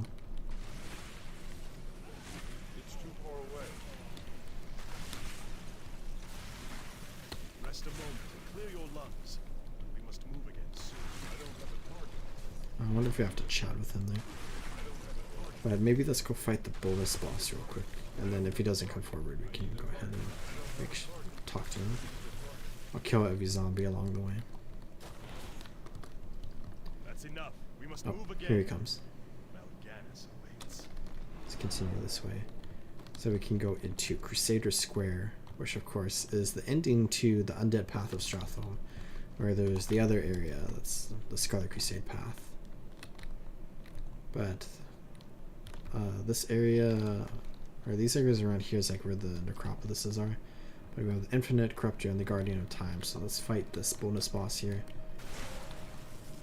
And then we get the Reigns of the Bronze Strait, which I already have. Mal'Ganis is supposed to be in Crusader Square. And that's kind of fun. Tell me when Let's you're run ready back to this move way. Cortonos Bros Funeral Home. Oh, Cortonos is... Oh, I know the name. Cortonos... Wow. Cortonos the Herald. Oh. The vampire boss from Skull Romance. That's interesting. Okay, Arthas. Let's go fight Mal'Ganis. This city will be cleansed. Justice will be done. I wonder if... How do we leave this dungeon?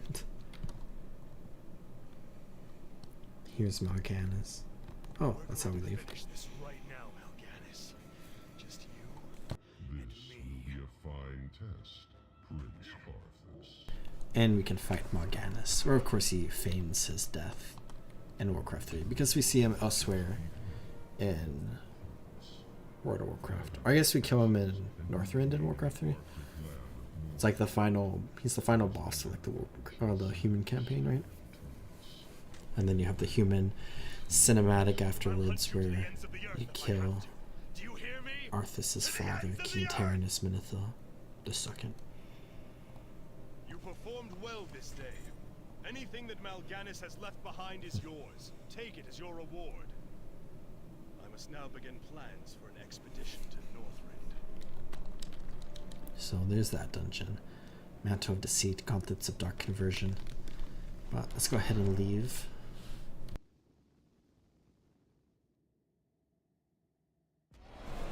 Wish That is the Colleen of Stratholme, which is a very cool dungeon, and that is the only addition to the Caverns of Time in Wrath of Lich King, and now we have Cataclysm. Oh, the raid is called Dragon Soul.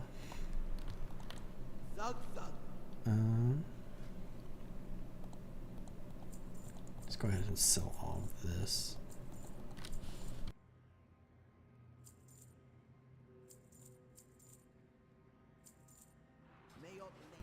And then I guess we can kill the rain, or delete the reins of the Bronze Strike. Kill's kind of, it's intense. But with Cataclysm, we have the Well of Eternity, we have Hour of Twilight, and we have End Time, which I kind of forget. Like, I think it's Well of Eternity, then Hour of Twilight, then End Time for dungeons, because they have like a small story that like you follow through. But let's go ahead and come into the Well of Eternity, which we can see kind of looks like Kalimdor a little bit, with some ancient Night Elven structures, or Kaldori structures, if you will, which this is very, very cool. This is 10,000 years in the past, where all the other ones have been like Warcraft 1, Warcraft 3. This is the eve of the Sundering, when the collapse of the Well of Eternity fractured the continents of the world. Here we will snatch up the Dragon Soul before it is lost to the mists of time. But first, you must bring down the protective wards of Ajara's highborn lackeys. You will find them within the palace. I will scout on ahead. Good luck, heroes. He is near, lurking in the shadows. I can sense it. You, Velgar, hold this area. The rest of you, secure the courtyard. So we have a bunch of demons, Legion demon that we can kill. And then let's continue this way, where there are... We now hide in shadows, hidden from our enemy. Come with me if you'd like to live long enough to see me save this world. There are a ton of demons. Demons, not enough time. And we have a young Illidan Stormrage here. I will hold them back so we can get past. Be ready.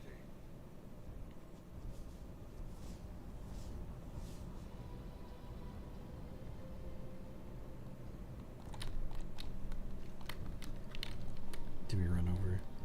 My magic is fading. I'm going through. No, he runs over. And of course we are a night elf now, instead of a human, because it makes sense for us to be night elves. My blades hunger. Smash the crystal. We need to move. Smash the crystal. I'm getting major lag spike. We're leaving. Stay close. I like how this is kind of a stealth mission. The portal is closing. Hurry!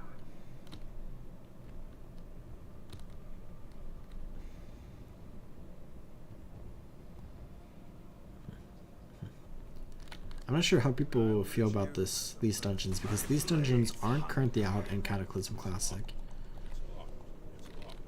Items locked. Where did Illidan go? He just like went into the wall.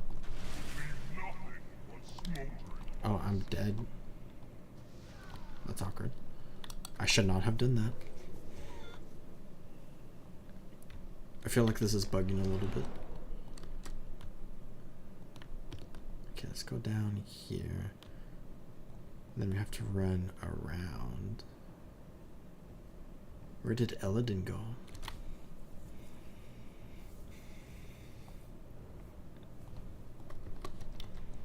We're leaving. Stay close. Oh, here's Illidan. They will He get like despawned or something. due time.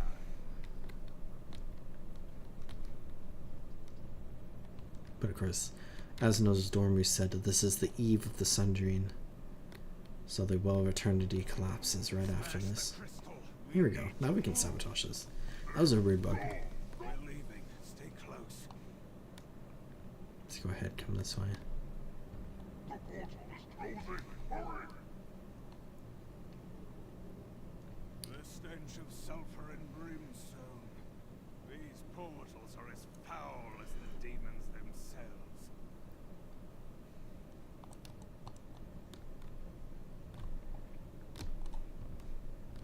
We have 30 stacks of this buff. But it's really cool to see kind of like ancient Kaldori structures that aren't ruins. Because like we see the ruins all over the world in vanilla World of Warcraft. And it's nice to see them like kind of showing how they were like back in the day before they were ruins. Now we can slay Perothorn, or however you pronounce the name. Back to the center. The demons should all be leaving. We will be at the palace in no time. I really like the trail of demons that just swarm through this area, because it kind of shows like the numbers of the Legion. We can move ahead.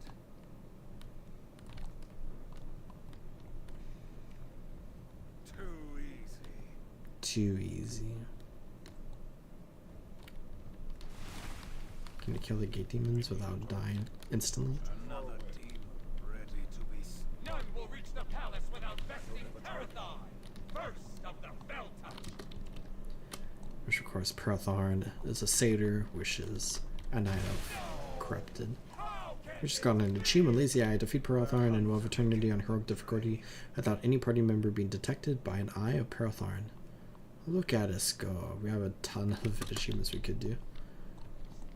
Okay. You did well, but for now I must continue alone. Let us continue this way into Azhar's palace. Which I feel like I remember a different environment that we could be in. Oh, Nostromo, hello. Open your mind. We must not waste time What is traveling. yet Okay. to come. I'll go this way. I'll go this way. But we can fight Queen Azhara as a highborn. Which we fight Queen Azhara as a Naga in Battle for Azeroth, right? The second raid tier. Or third raid tier. But it's kind of cool to fight her before she's transformed into a Naga. But we can see all these Night Elf buildings destroyed down there, and it's just a massive war zone. And you have some bronze dragons and stuff. And I think around this time we see like Broxigar and the other people that went with Broxigar in like that one comic or whatever. But this is us basically doing like the same thing again as that story. Here's Queen Azhara. Shroud of Luminosity. Immune to all forms of damage. Welcome. You are here to join us in the coming celebration?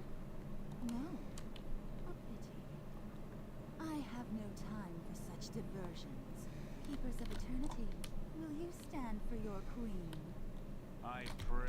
Still, these strangers would oppose your queen's will. Who will stop them? Yes, light lights. I beseech of you, my beloved subjects, put an end to these. The flower of life calls upon me. As much as I adore playing hostess, I have more pressing matters to attend to. Scepter of Azhara. Now we can assist Eladin in defeating Manaroth. To me. At your side, my queen. Captain Verothin, the Hand of Azhara. It's like a bat. Do return and dispose of this murderous. There are two royal handmaidens with a lot of gold. Some bronze drakes. Heroes, we have been sent by Nozdormu. Quickly, on our backs. We must get you to the Dragon Soul. We can see the dragon's soul above the Well of Eternity. Sister, look! The artifact is surrounded by an aura of darkness. The aspects. Ysera Alexstrasza. Sora Dormi, prime consort to Nozdormu. Come, And this sister. is where like It is time Deathwing to end this. betrays them. The dragon soul of the old god's dark influence. Maligos isn't here. It is too powerful. How dare you touch my Oh, there's creation? Neltharine. It is mine. Mine. Neltharion, what have you done? You have doomed us all to the madness of the... It is mine. It's He his. is lost to his sister. He is Neltharion. The power of the soul is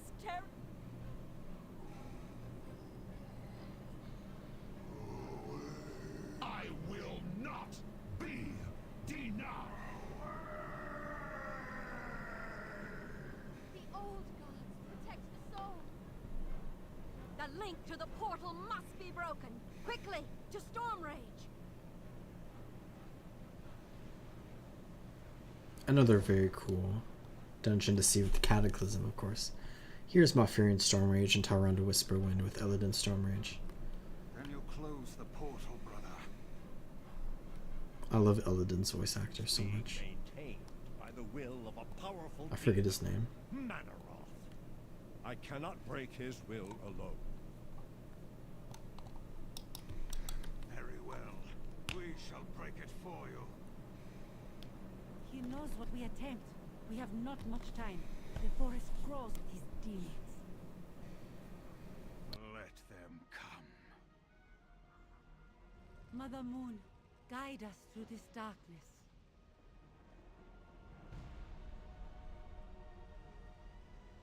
Tyrande gains Blessing of Elune, which does something.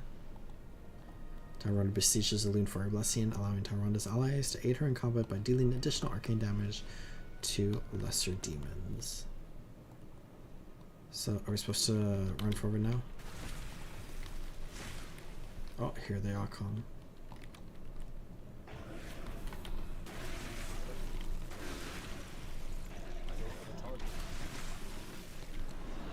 You have an Abyssal Doombringer.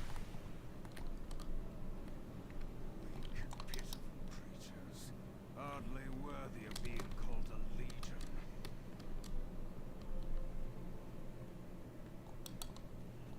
Malfurion is still back there. I like Malfurion's older armor, but then Tyrande looks basically the same. Illidan, of course, is very different because this is before he had the skull of Gul'dan from Warcraft 3, where he's imprisoned for like 10,000 years right after this. What is in that vial? What are you doing? Wait, I have an idea.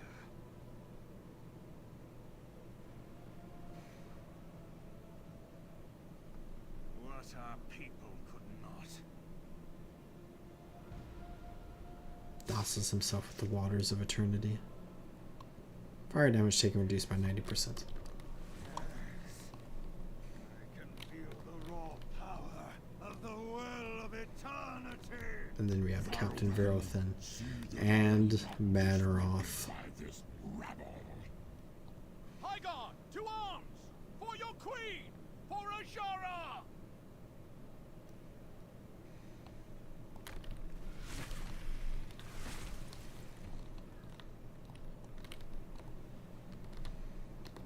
Handle Verothin.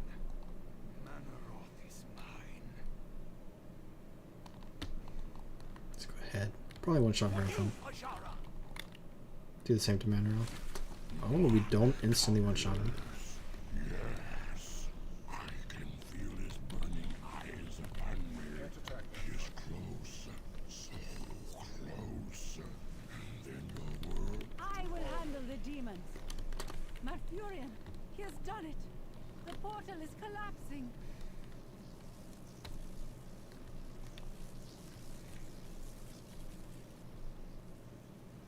No, no! This victory will not be ripped from my grasp. I will not return to him in failure. Did I miss anything? Oh, wow.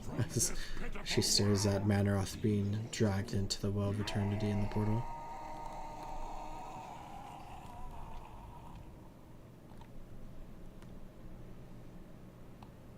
The artifact!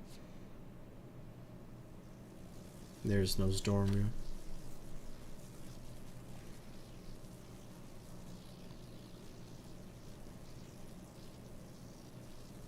Very cool dragon's looking. soul is safe once again. Quickly, into the time portal before this world sunders. Where's the time portal? I need a target. Malfurion. Hush, Tyrann. Where is Illidan? By the very edge.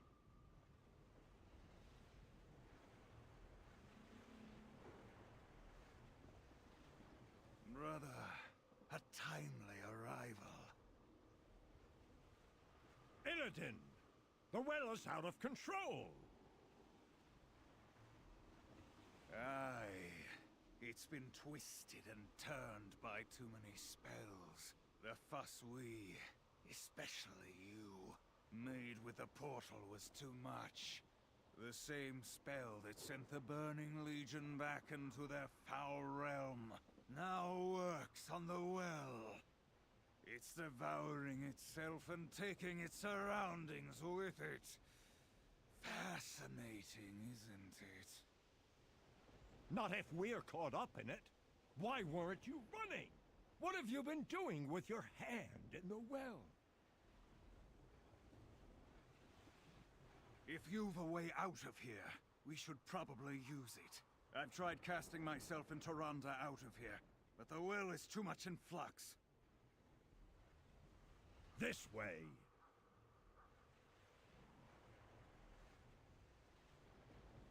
I do not know who you are, but I thank you. Without your aid, our world would be... I do not wish to think about it. Moon Goddess, light your path.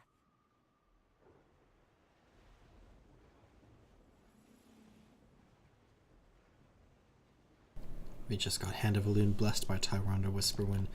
Not exactly sure what that does. But where are we supposed to go? Do we chat with Chromine to leave? That would make sense. Okay. Let's return to the present. Oh, this sends us to the next dungeon. Marath has been defeated. So now we're in Hour of Twilight. Okay. So this is cool. This is exactly like Wrath of the Lich King, where we have the 3 dungeons at Ixcrown Citadel that you go through one by one. So now we are here. So we got the Dragon Soul. Now we can head to Wormrest. Hurry, come with me. The dragon soul is not yours. Give it up, and you may yet walk away with your life. How did they find us? Ready your weapons. We've got to get out of this canyon.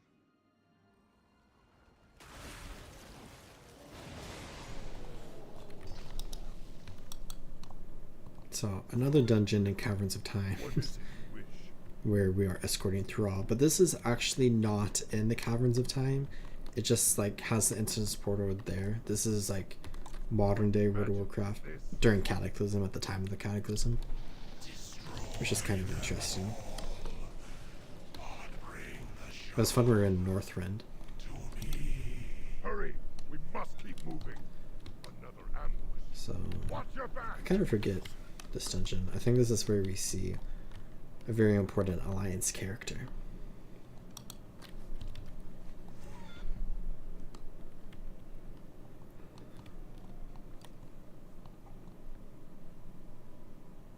Take a moment to catch your breath before we move on. We can move on, Thrall.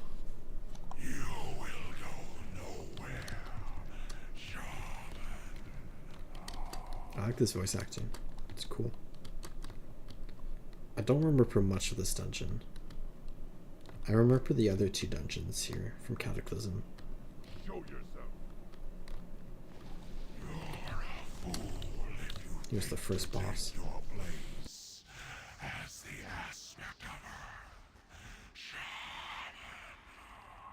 You're a mere mortal. It is time you died like one. We're surrounded. And one shot.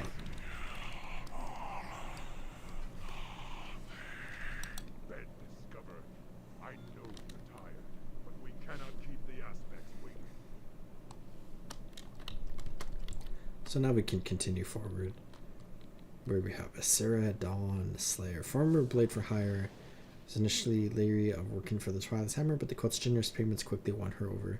In time, she succumbed to the corruptive influence of her dark employers, even going so far as to take the name Dawn Slayer. As one of the cult's deadliest assassins, Asera has been called upon to exterminate Thrall and his comrades. Lead the way, Thrall. He's in Ghost Wolf. It's like a updated version of Ghost Wolf. Where this leads into the Dragon Soul raid, I believe. Like right after this. But it's cool to see the Alliance and Horde airships. And we have Deathwing attacking Wormrest Temple. So these 3 dungeons lead into the raid. And the raid, of course, is the conclusion for the Cataclysm expansion. But there is one additional dungeon right after this. I'm not sure exactly what the story, like, going into it is, but it's a really cool story inside of it. And it's, like, back into Caverns of Time, where in the Caverns of Time we've seen pasts of Azeroth, but this upcoming dungeon is a future of Azeroth, which I think is really, really cool.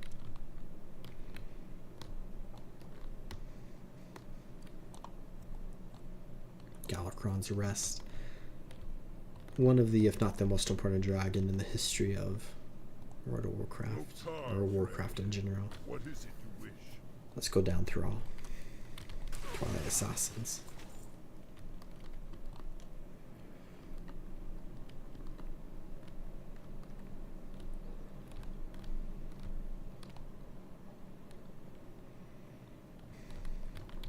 Beware, enemies approach.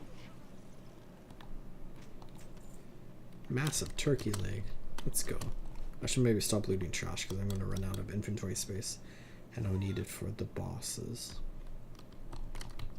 But we have the lead assassin down here, whom we are about to fight. Then I guess we go back up here.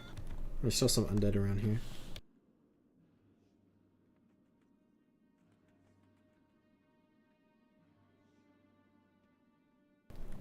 Another group.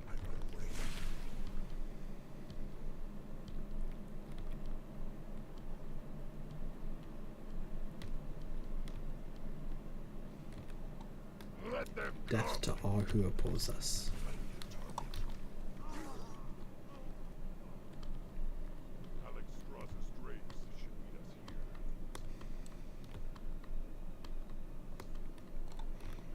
Here come some of the drakes. Up there, above us. I just love seeing Deathwing flying around. It's a very common thing in Cataclysm. They had him flying everywhere. Where do you think you're going, little lizard? An assassin. Quickly, ready yourselves for battle. And with The poor that Drake. out of the way, you and your flock of fumbling friends are next on mine. Let's get to work, shall we? Corrupt Carapace. I just yawned. I'm getting tired. Orb of the First Satyrs. That's cool. We got the Pit Lord's Destroyer. I wanted to see this. Very cool looking. It's just res the life ward. The rest of the drakes should be here shortly. I'll fly on ahead. Catch up when you can. Here come 5 drakes. I like how we flew on the back of bronze drakes in the previous dungeon, and now we're flying on red drakes here.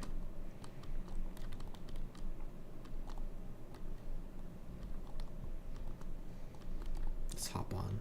I think there's one more boss left, but they don't show us the boss because it's a bit of a spoiler. But maybe when we get into the dungeon itself.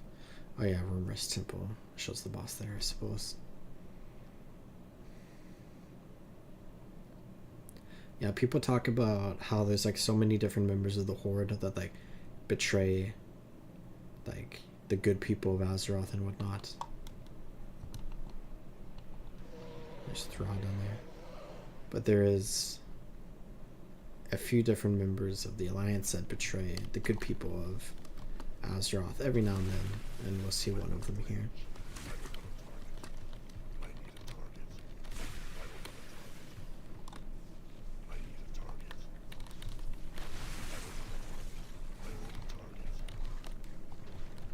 I think we're just defending here. It's cool to see some members of the Earthen Ring, because we see them all throughout Cataclysm.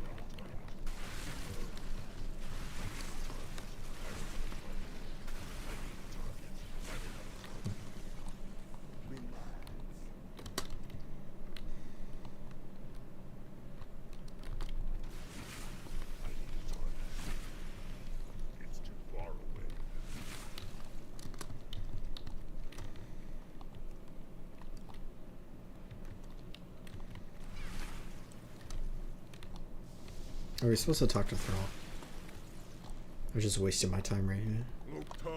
Yes, Thrall, let's do this. Okay.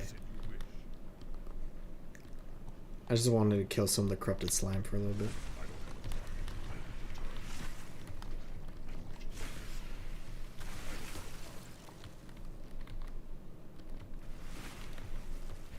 It's kind of fun to like go through like all the dungeons and raids in like World of Warcraft, because you can see like trends and like the types of enemies that you fight like throughout the expansions, because you oftentimes fight enemies of the same faction like over and over again, especially when it comes to like the old gods, because like many expansions have bosses or enemies you fight that are related to the old gods in some way, or like these creatures are like directly minions of the old gods. Here's Archbishop Benedictus, the leader of the Church of the Holy Light, whom you can find in Stormwind. Get inside! Quickly! I'll hold them off!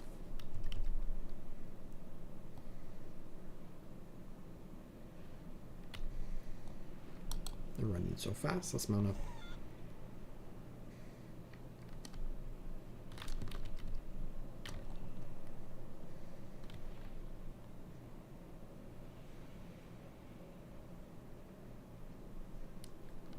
This is a very cool room. And now, Shaman, you will give the dragon's soul to me. I will not, Archbishop. It will never be yours. I suppose it has to be this way then. If only you'd seen what I've seen. Then you'd understand. You were a figurehead of the light, Benedictus. How could you betray your own people? There is no good, no evil, no light. There is only power. We serve the world's true masters. When their rule begins, we will share in their glory. And watch out. Into the eyes of the dragon and despair. Which is cool to see the story of Benedictus here. Which we also have Bishop Farthing, who betrays the Church of the Holy Light and Legion, and basically serves the old gods. We now have a portal to Orgrimmar, so I guess we don't go straight to the other dungeon. But let's go into here. Oh, maybe the other dungeon is the first one? I'm not sure. But now that we're back in Orgrimmar, it's kind of awkward. Let's just run back down here and go back to the Caverns of Time, because we have one dungeon and one raid left.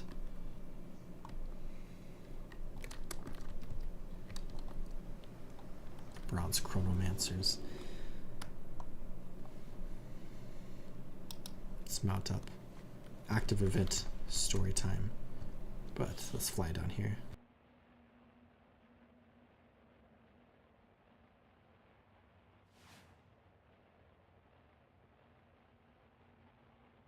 Wish I should chat with the merchant. There's a twisty nether. I like all the like magical energies around here. And Keepers of Time Quartermaster. So that's cool. Yeah, I can say a prayer to light, not usable while in combat. And I'll just sell all of this.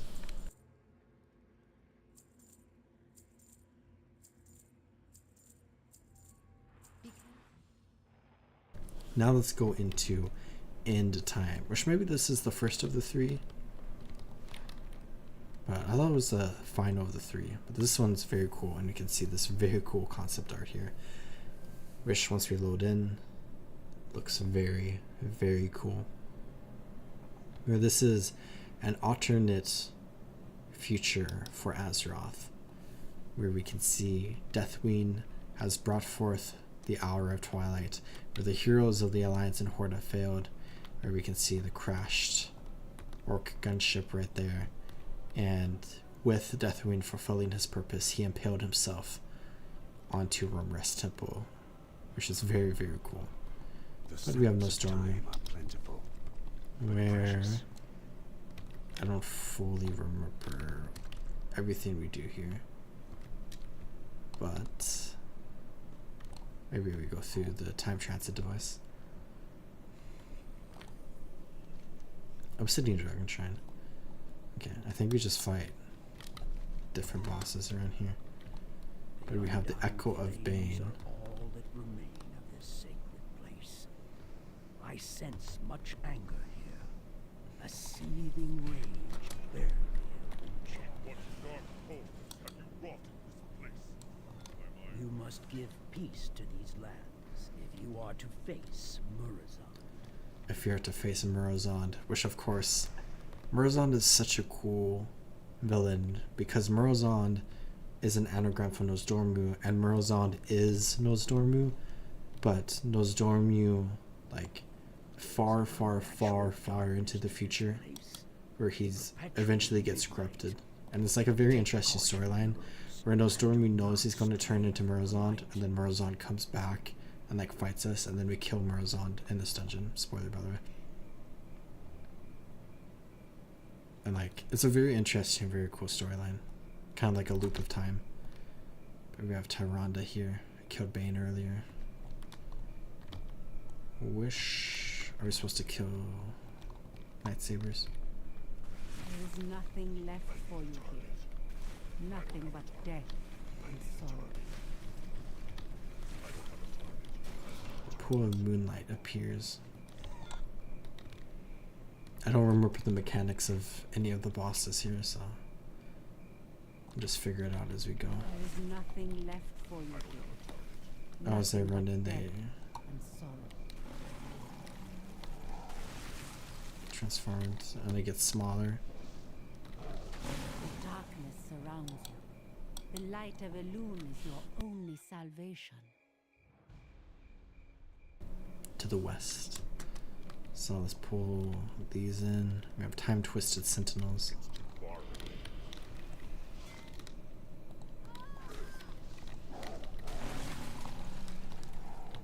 I guess we just keep doing this.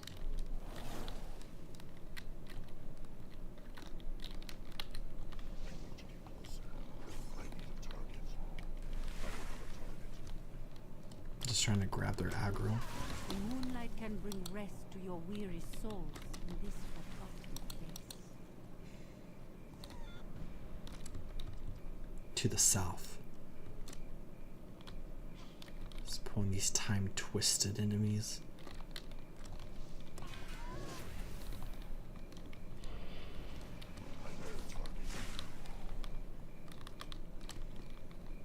Give yourselves to the night. I'm gonna guess there's one more on the other side over here. To the east. This is kind of the south, but I'll allow it. I guess it's east towards where we were. It's too far away.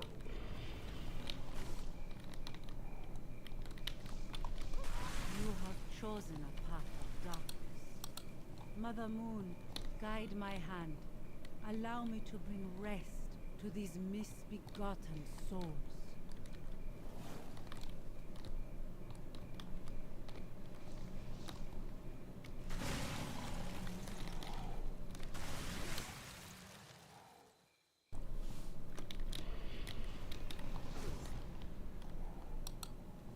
Okay, Tyrande.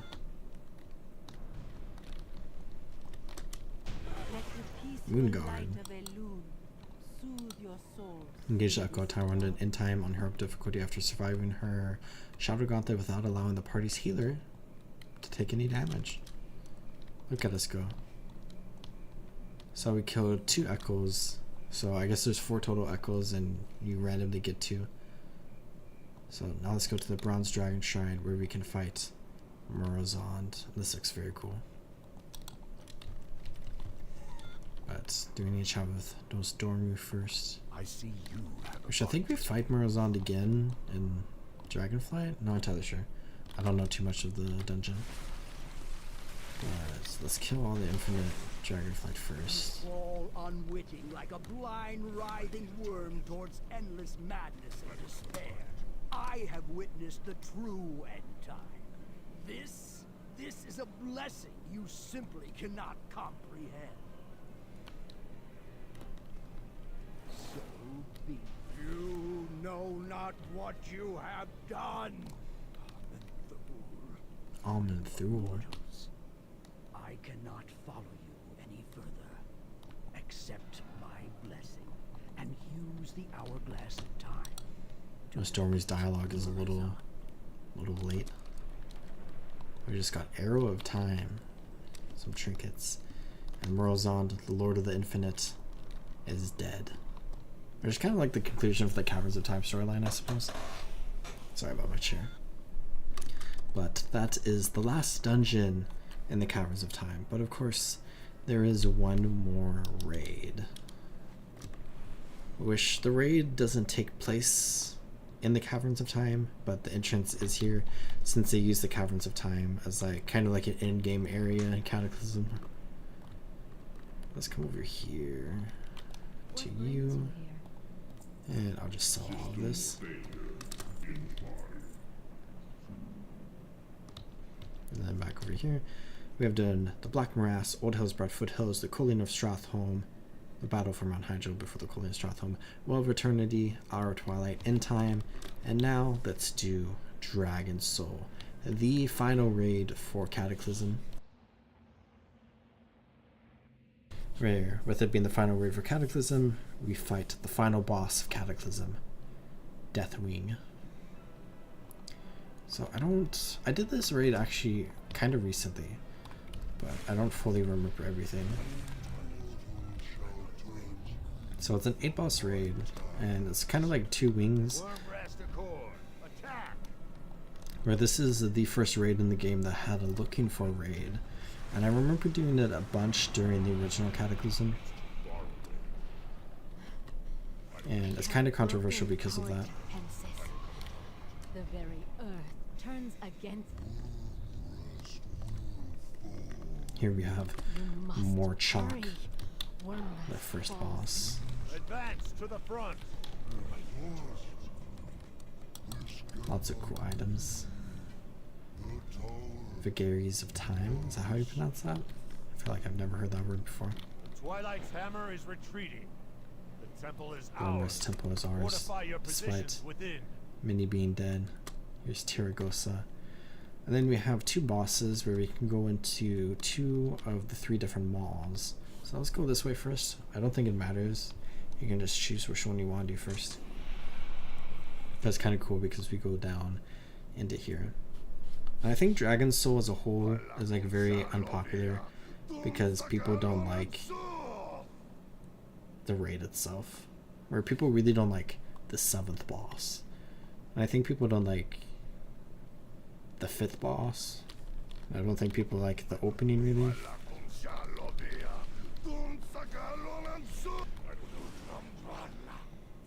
Finger of Xana's. Let's take this. I'm gonna run out of inventory space very, very quickly. But we have this Travel to Wormrest Temple. We got this cool crossbow. This cool wand. I feel like mini wand skins aren't like super cool. Now we can go to the other boss down another mall.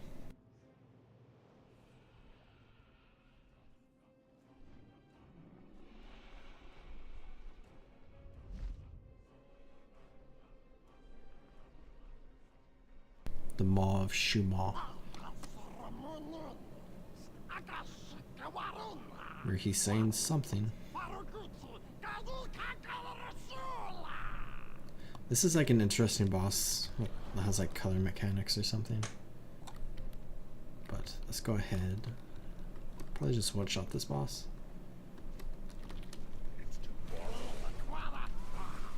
There we go. And all the trash came for us.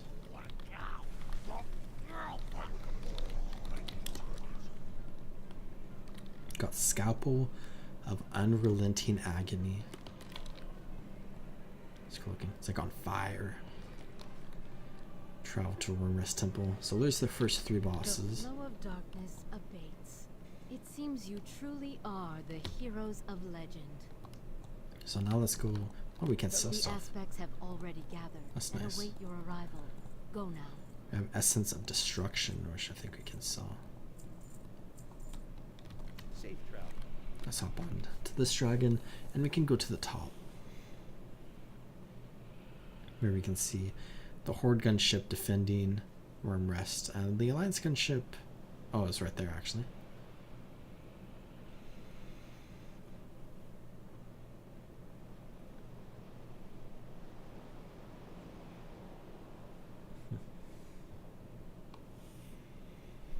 Up here, where we have the Dragon Soul and the different aspects, where Thrall is now the aspect of Earth. Cannot wield it safely. Raging forces within it may be the doom of us all. Then truly, we are lost. Not necessarily. I believe, yes, it just might work. The focusing iris within the Eye of Eternity may allow us to converge the magical matrix contained within the Dragon Soul. Yes, I see. We can finally turn Deathwing's own The anniversary event goes until January 7th. That's so long. I sense danger. It is a trap, carefully laid for us at this crucial moment. Which of course we have Caligos here, aspect of magic, instead of Malygos, because we kill Malygos in Northrend in Wrath of the Lich King. Then I will open the way into the Eye of Eternity. You must not fail, heroes. Oh, the future hi, of Deathwing. Azeroth hinges on your actions.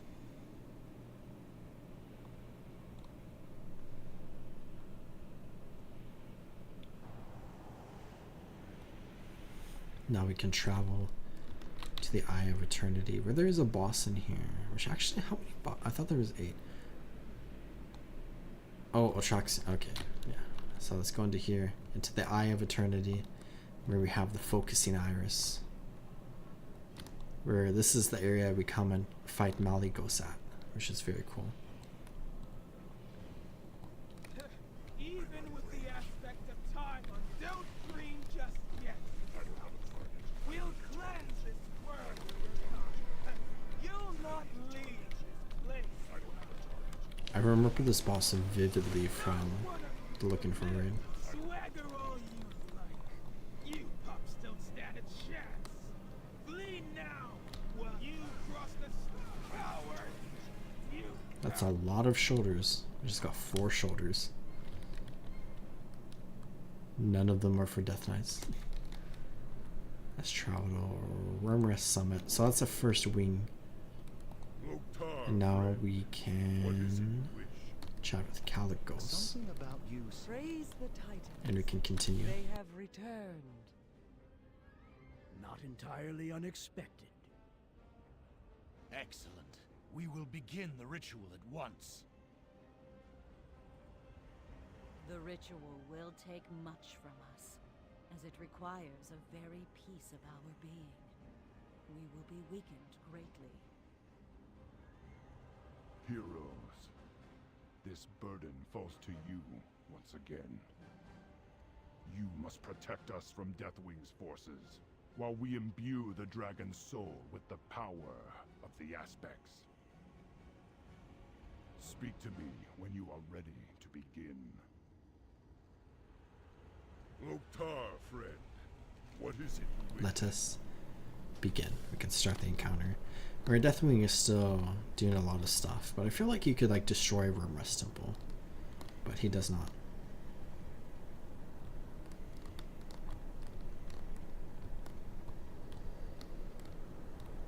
It is good to see you again, Alexstrasza.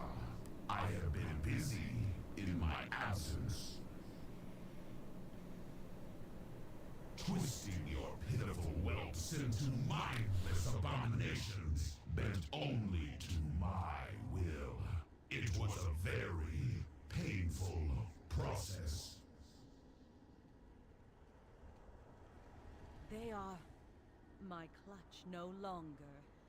Bring them down.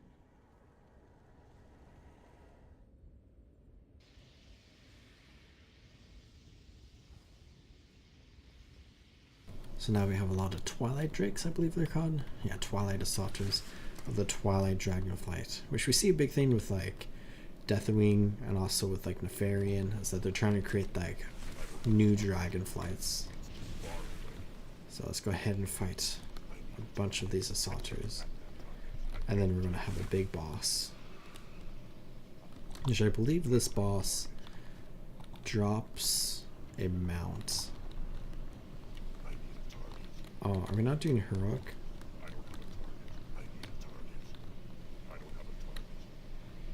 Experiment will be. But I guess it does spawn in normal, okay. And then I think the final boss, oh no, has a companion pet. Oh, and has Reigns of the Blazing Drake. I should make sure to kill the Twilight Assaulters.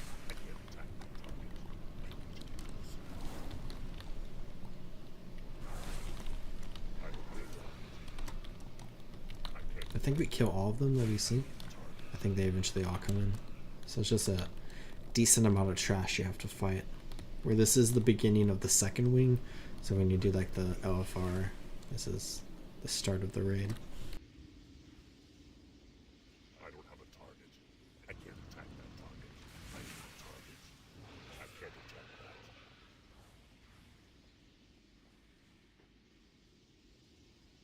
that. I guess that's all. They just disappeared. Deathwing's still here. I think we're about to have more RP. Which this part is kind of slow, which I think people don't like. Mere whelps, experiments, a means to a greater end. You will see what the research of my clutch has yielded. Nefarian, Onyxia, Sinestra, they were nothing. Now you face my ultimate creation. The hour of twilight is nigh. The sun sets on your pitiful, mortal existence. I sense a great disturbance in the balance approaching. The chaos burns my mind. I am the beginning of the end. The shadow which blots out the sun. The bell which tolls your doom. For this moment alone was I made. Look upon your death, mortal. Oh, Traxion. I can't attack that. I can't attack that target. And like 5 shot. I like his death animation as he falls. But we have the lesser cache of the aspects. Only a lesser. we did not get to the mount. Imperfect specimens 27 and 28. It is done. That's very cool. That's a cool shoulder skin. Wow. I really like that. It's like a hunter item. That's like a joke to say it's a hunter item, but I think that's actually a hunter item. I will not fail you. I will Taretha, not Cairn, fail this Aggro. world. We just saw Taretha. Just saw Bane Bloodhoof versus Cairn's son.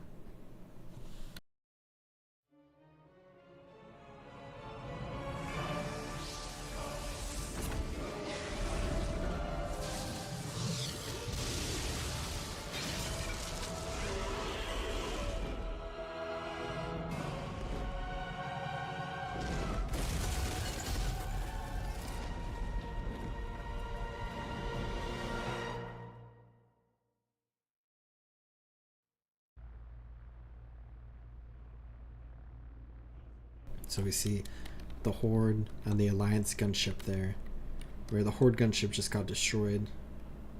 There's Keanu Reeves, Sky Captain Swayze. But the Alliance gunship is nice and fine, which is very convenient because this is a much nicer arena for a boss fight. Never get another chance if he escapes in the deep hole. Here, let's chat with Swayze. We are the Horde. We are always ready. So now we are above the frozen sea. We are currently flying south. So we see Wormrest, and then we see Deathwing, and now we see this airship, and we see the Maelstrom. This is really, really cool. We're on the Skyfire airship, and we're going to fight War Master Blackhorn. And I think we need to chat with Swayze. We also have a motion sick peon if you need to get rid of like some of the motion. Bring us in closer, and let's start the encounter. Everything depends on our speed. We can't let the destroyer get away.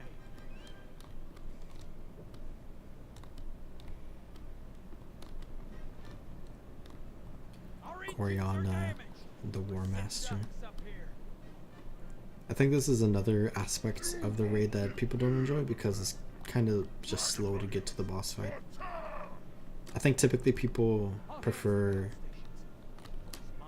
raids that don't have a lot of trash, where this is kind of a trash heavy raid.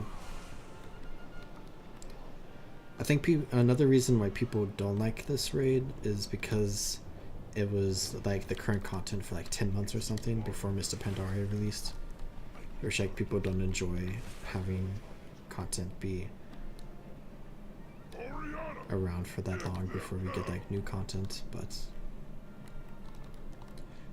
people were hopeful with Cataclysm Classic where they could like release the the patches like faster throughout the expansion, but that has not been the case, where people are really upset about the current tier being very long.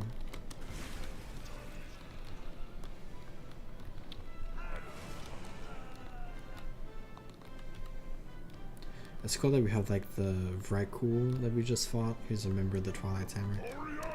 Oh, there's another one. And another one. And Minnie. It's kind of cool, especially since we're coming from like Northrend. So like Vrykul have joined the cult. It's kind of interesting to think about like the different races of the world that might have joined like the Twilight Hammer, or maybe like other cults as well. Like, are there Teskar that are cultists? Or like Murlocs, maybe?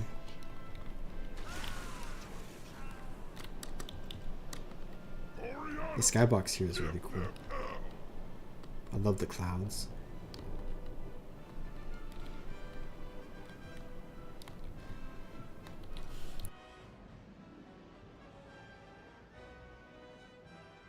It's cool to see the aspects at the front. Here comes another wave. The 7th boss has very interesting mechanics, and I do not remember what the mechanics are, so I think I might have to Google. Because I remember doing this recently and not being able to progress the 7th boss because you had to do something specific, and then I had to Google it, but I completely forgot. Okay, I think here comes the boss fight. Here's Goriona.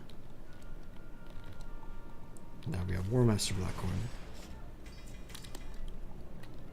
We get so much stuff. Blackhorn's Mighty Bulwark. Kind of a cool shield. Goriona's Collar. That's a cool belt. And now let's go chat with Swayze, because we now have the final two bosses, which is the same boss.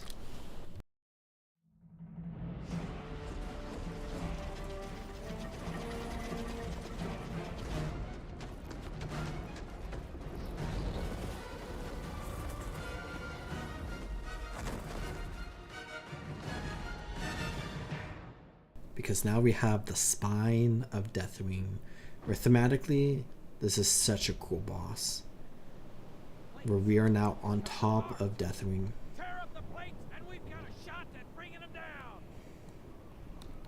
Okay, so I don't really remember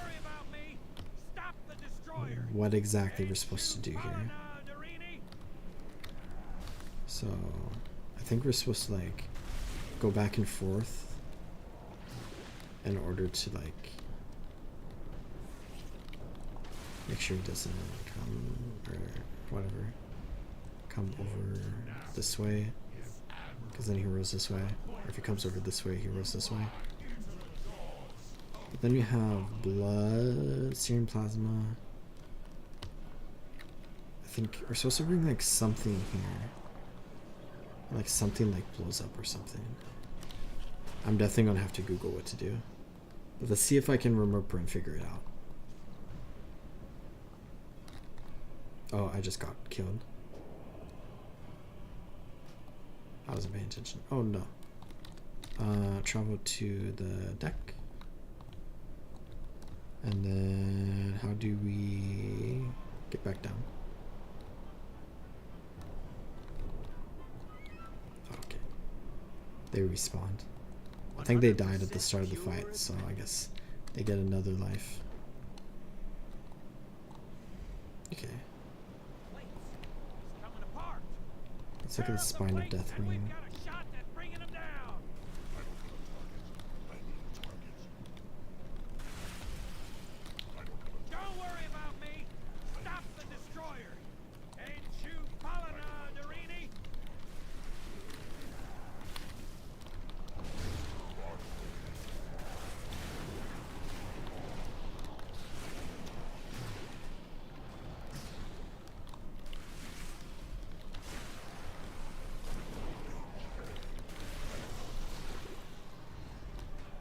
Or do we run into here?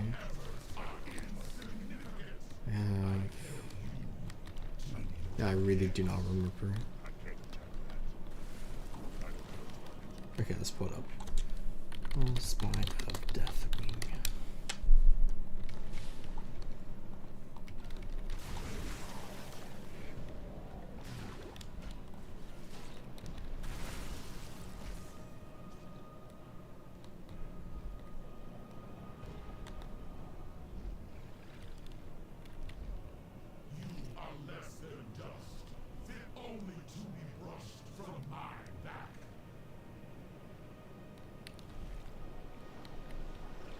Okay, there's like 9 different steps we have to do.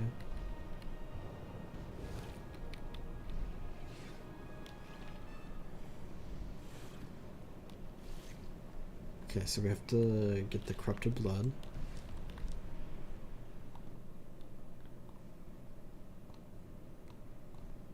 Let me just do this. Okay. Nobody knows. Since there are 9 wait for him to do a roll and then move up to the armor plate in front of you. Strafe left to right so he doesn't roll. If you keep moving back and forth, he won't roll. AoE down the bloods and then use the range attack to kill the corruption. This will spawn an amalgamation. Kite the amalgamation to the puddles left behind the bloods you killed. Okay. You think this is 9?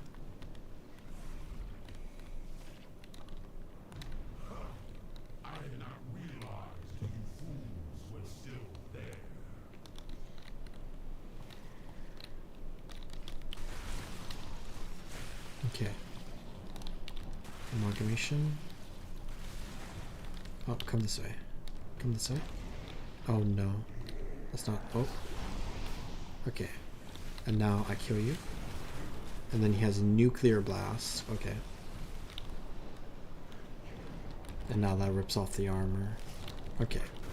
And now we kill the bringing tendons. And now we do the same thing again.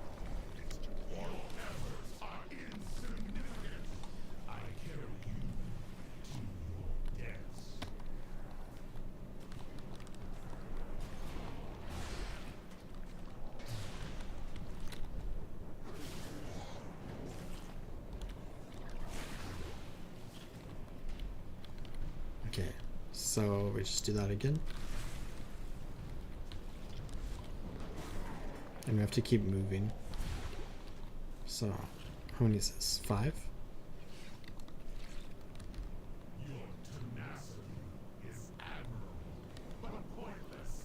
You ride into the jaws of the apocalypse. Okay, I think this is 7.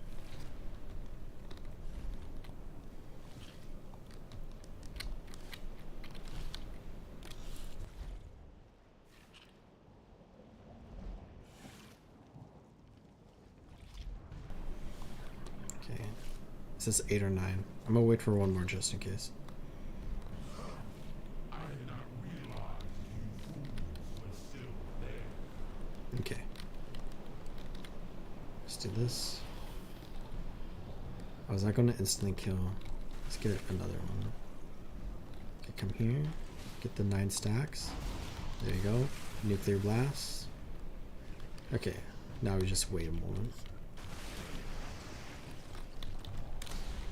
And then we're gonna have to do this one more time.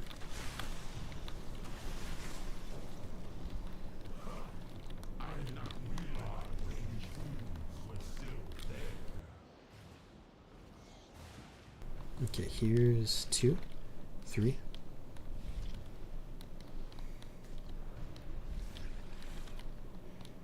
4 and 5.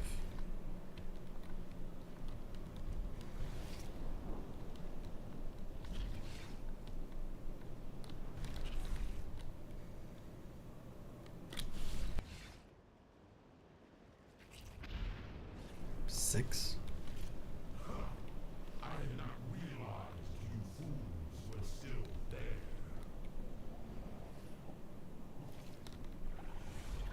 7.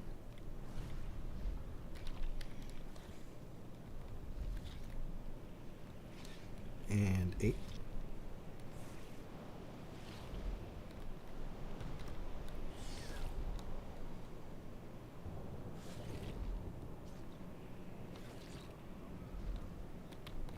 And then that'll be number 9, correct? 2, 3, 4, 5, 6, 7, 8, 9. Okay. Let's kill, and then let's kill them. Okay. Amalgamation. Come this way. Get all the stacks.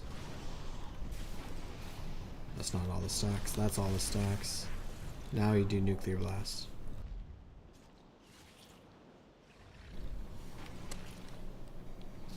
Okay, now tendon.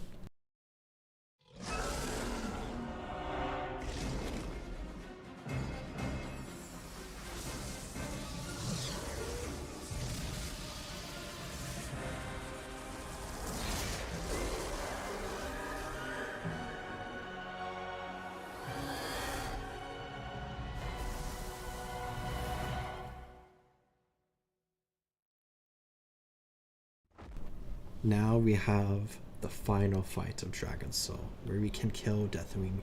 I think it's cool we have 2 fights against Deathwing, because Deathwing is like such a big character, and it's really hard to do dragon fights. Except Guilder's 2 did it very, very well. Or dragon fights of like massive dragons. I guess this is a bit of a spoiler. Because we thought he was dead, but here he comes again.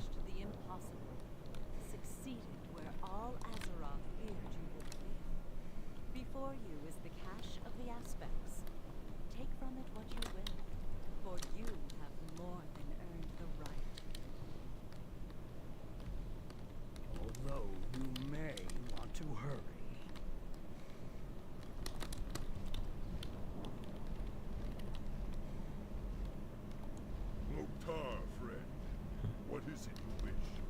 Let's start the encounter. You have done nothing. I will tear your world apart.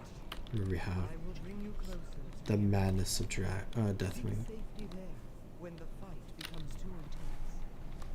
I don't have a target. Okay, I kind of forget some mechanics. I think we're supposed to just jump around. I think we can do this, yeah. And then we'll be over here. Okay. There's I one. will charge you with arcane energy to blast your foes. Okay, and then over here.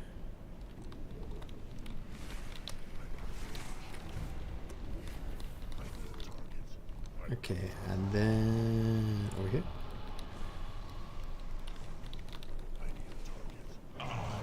Okay, and then here. And kill him. Excellent work. The fire of my heart glows with a brilliant purity unmatched. Every spark of it I will channel into the dragon soul.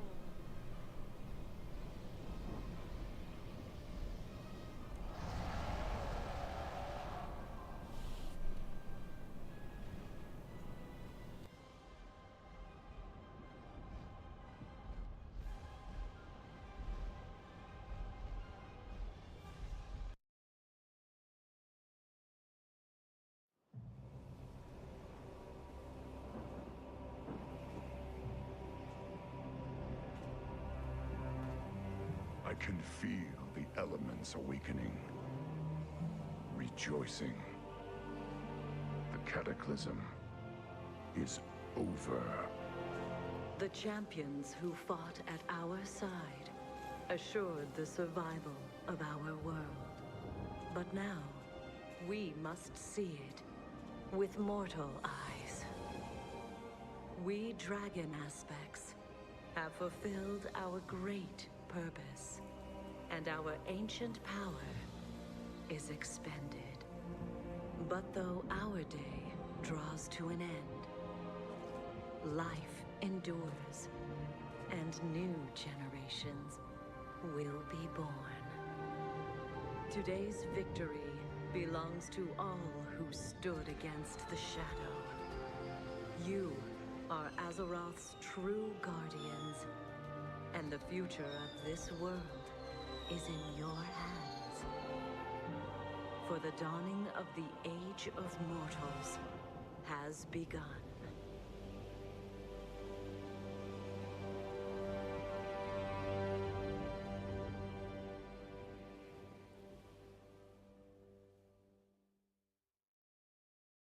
And that's the end of the Cataclysm expansion, where I still have some more dungeons and raids and some more stuff from Cataclysm that I want to look at, but this serves as the conclusion to the Caverns of Time thus far.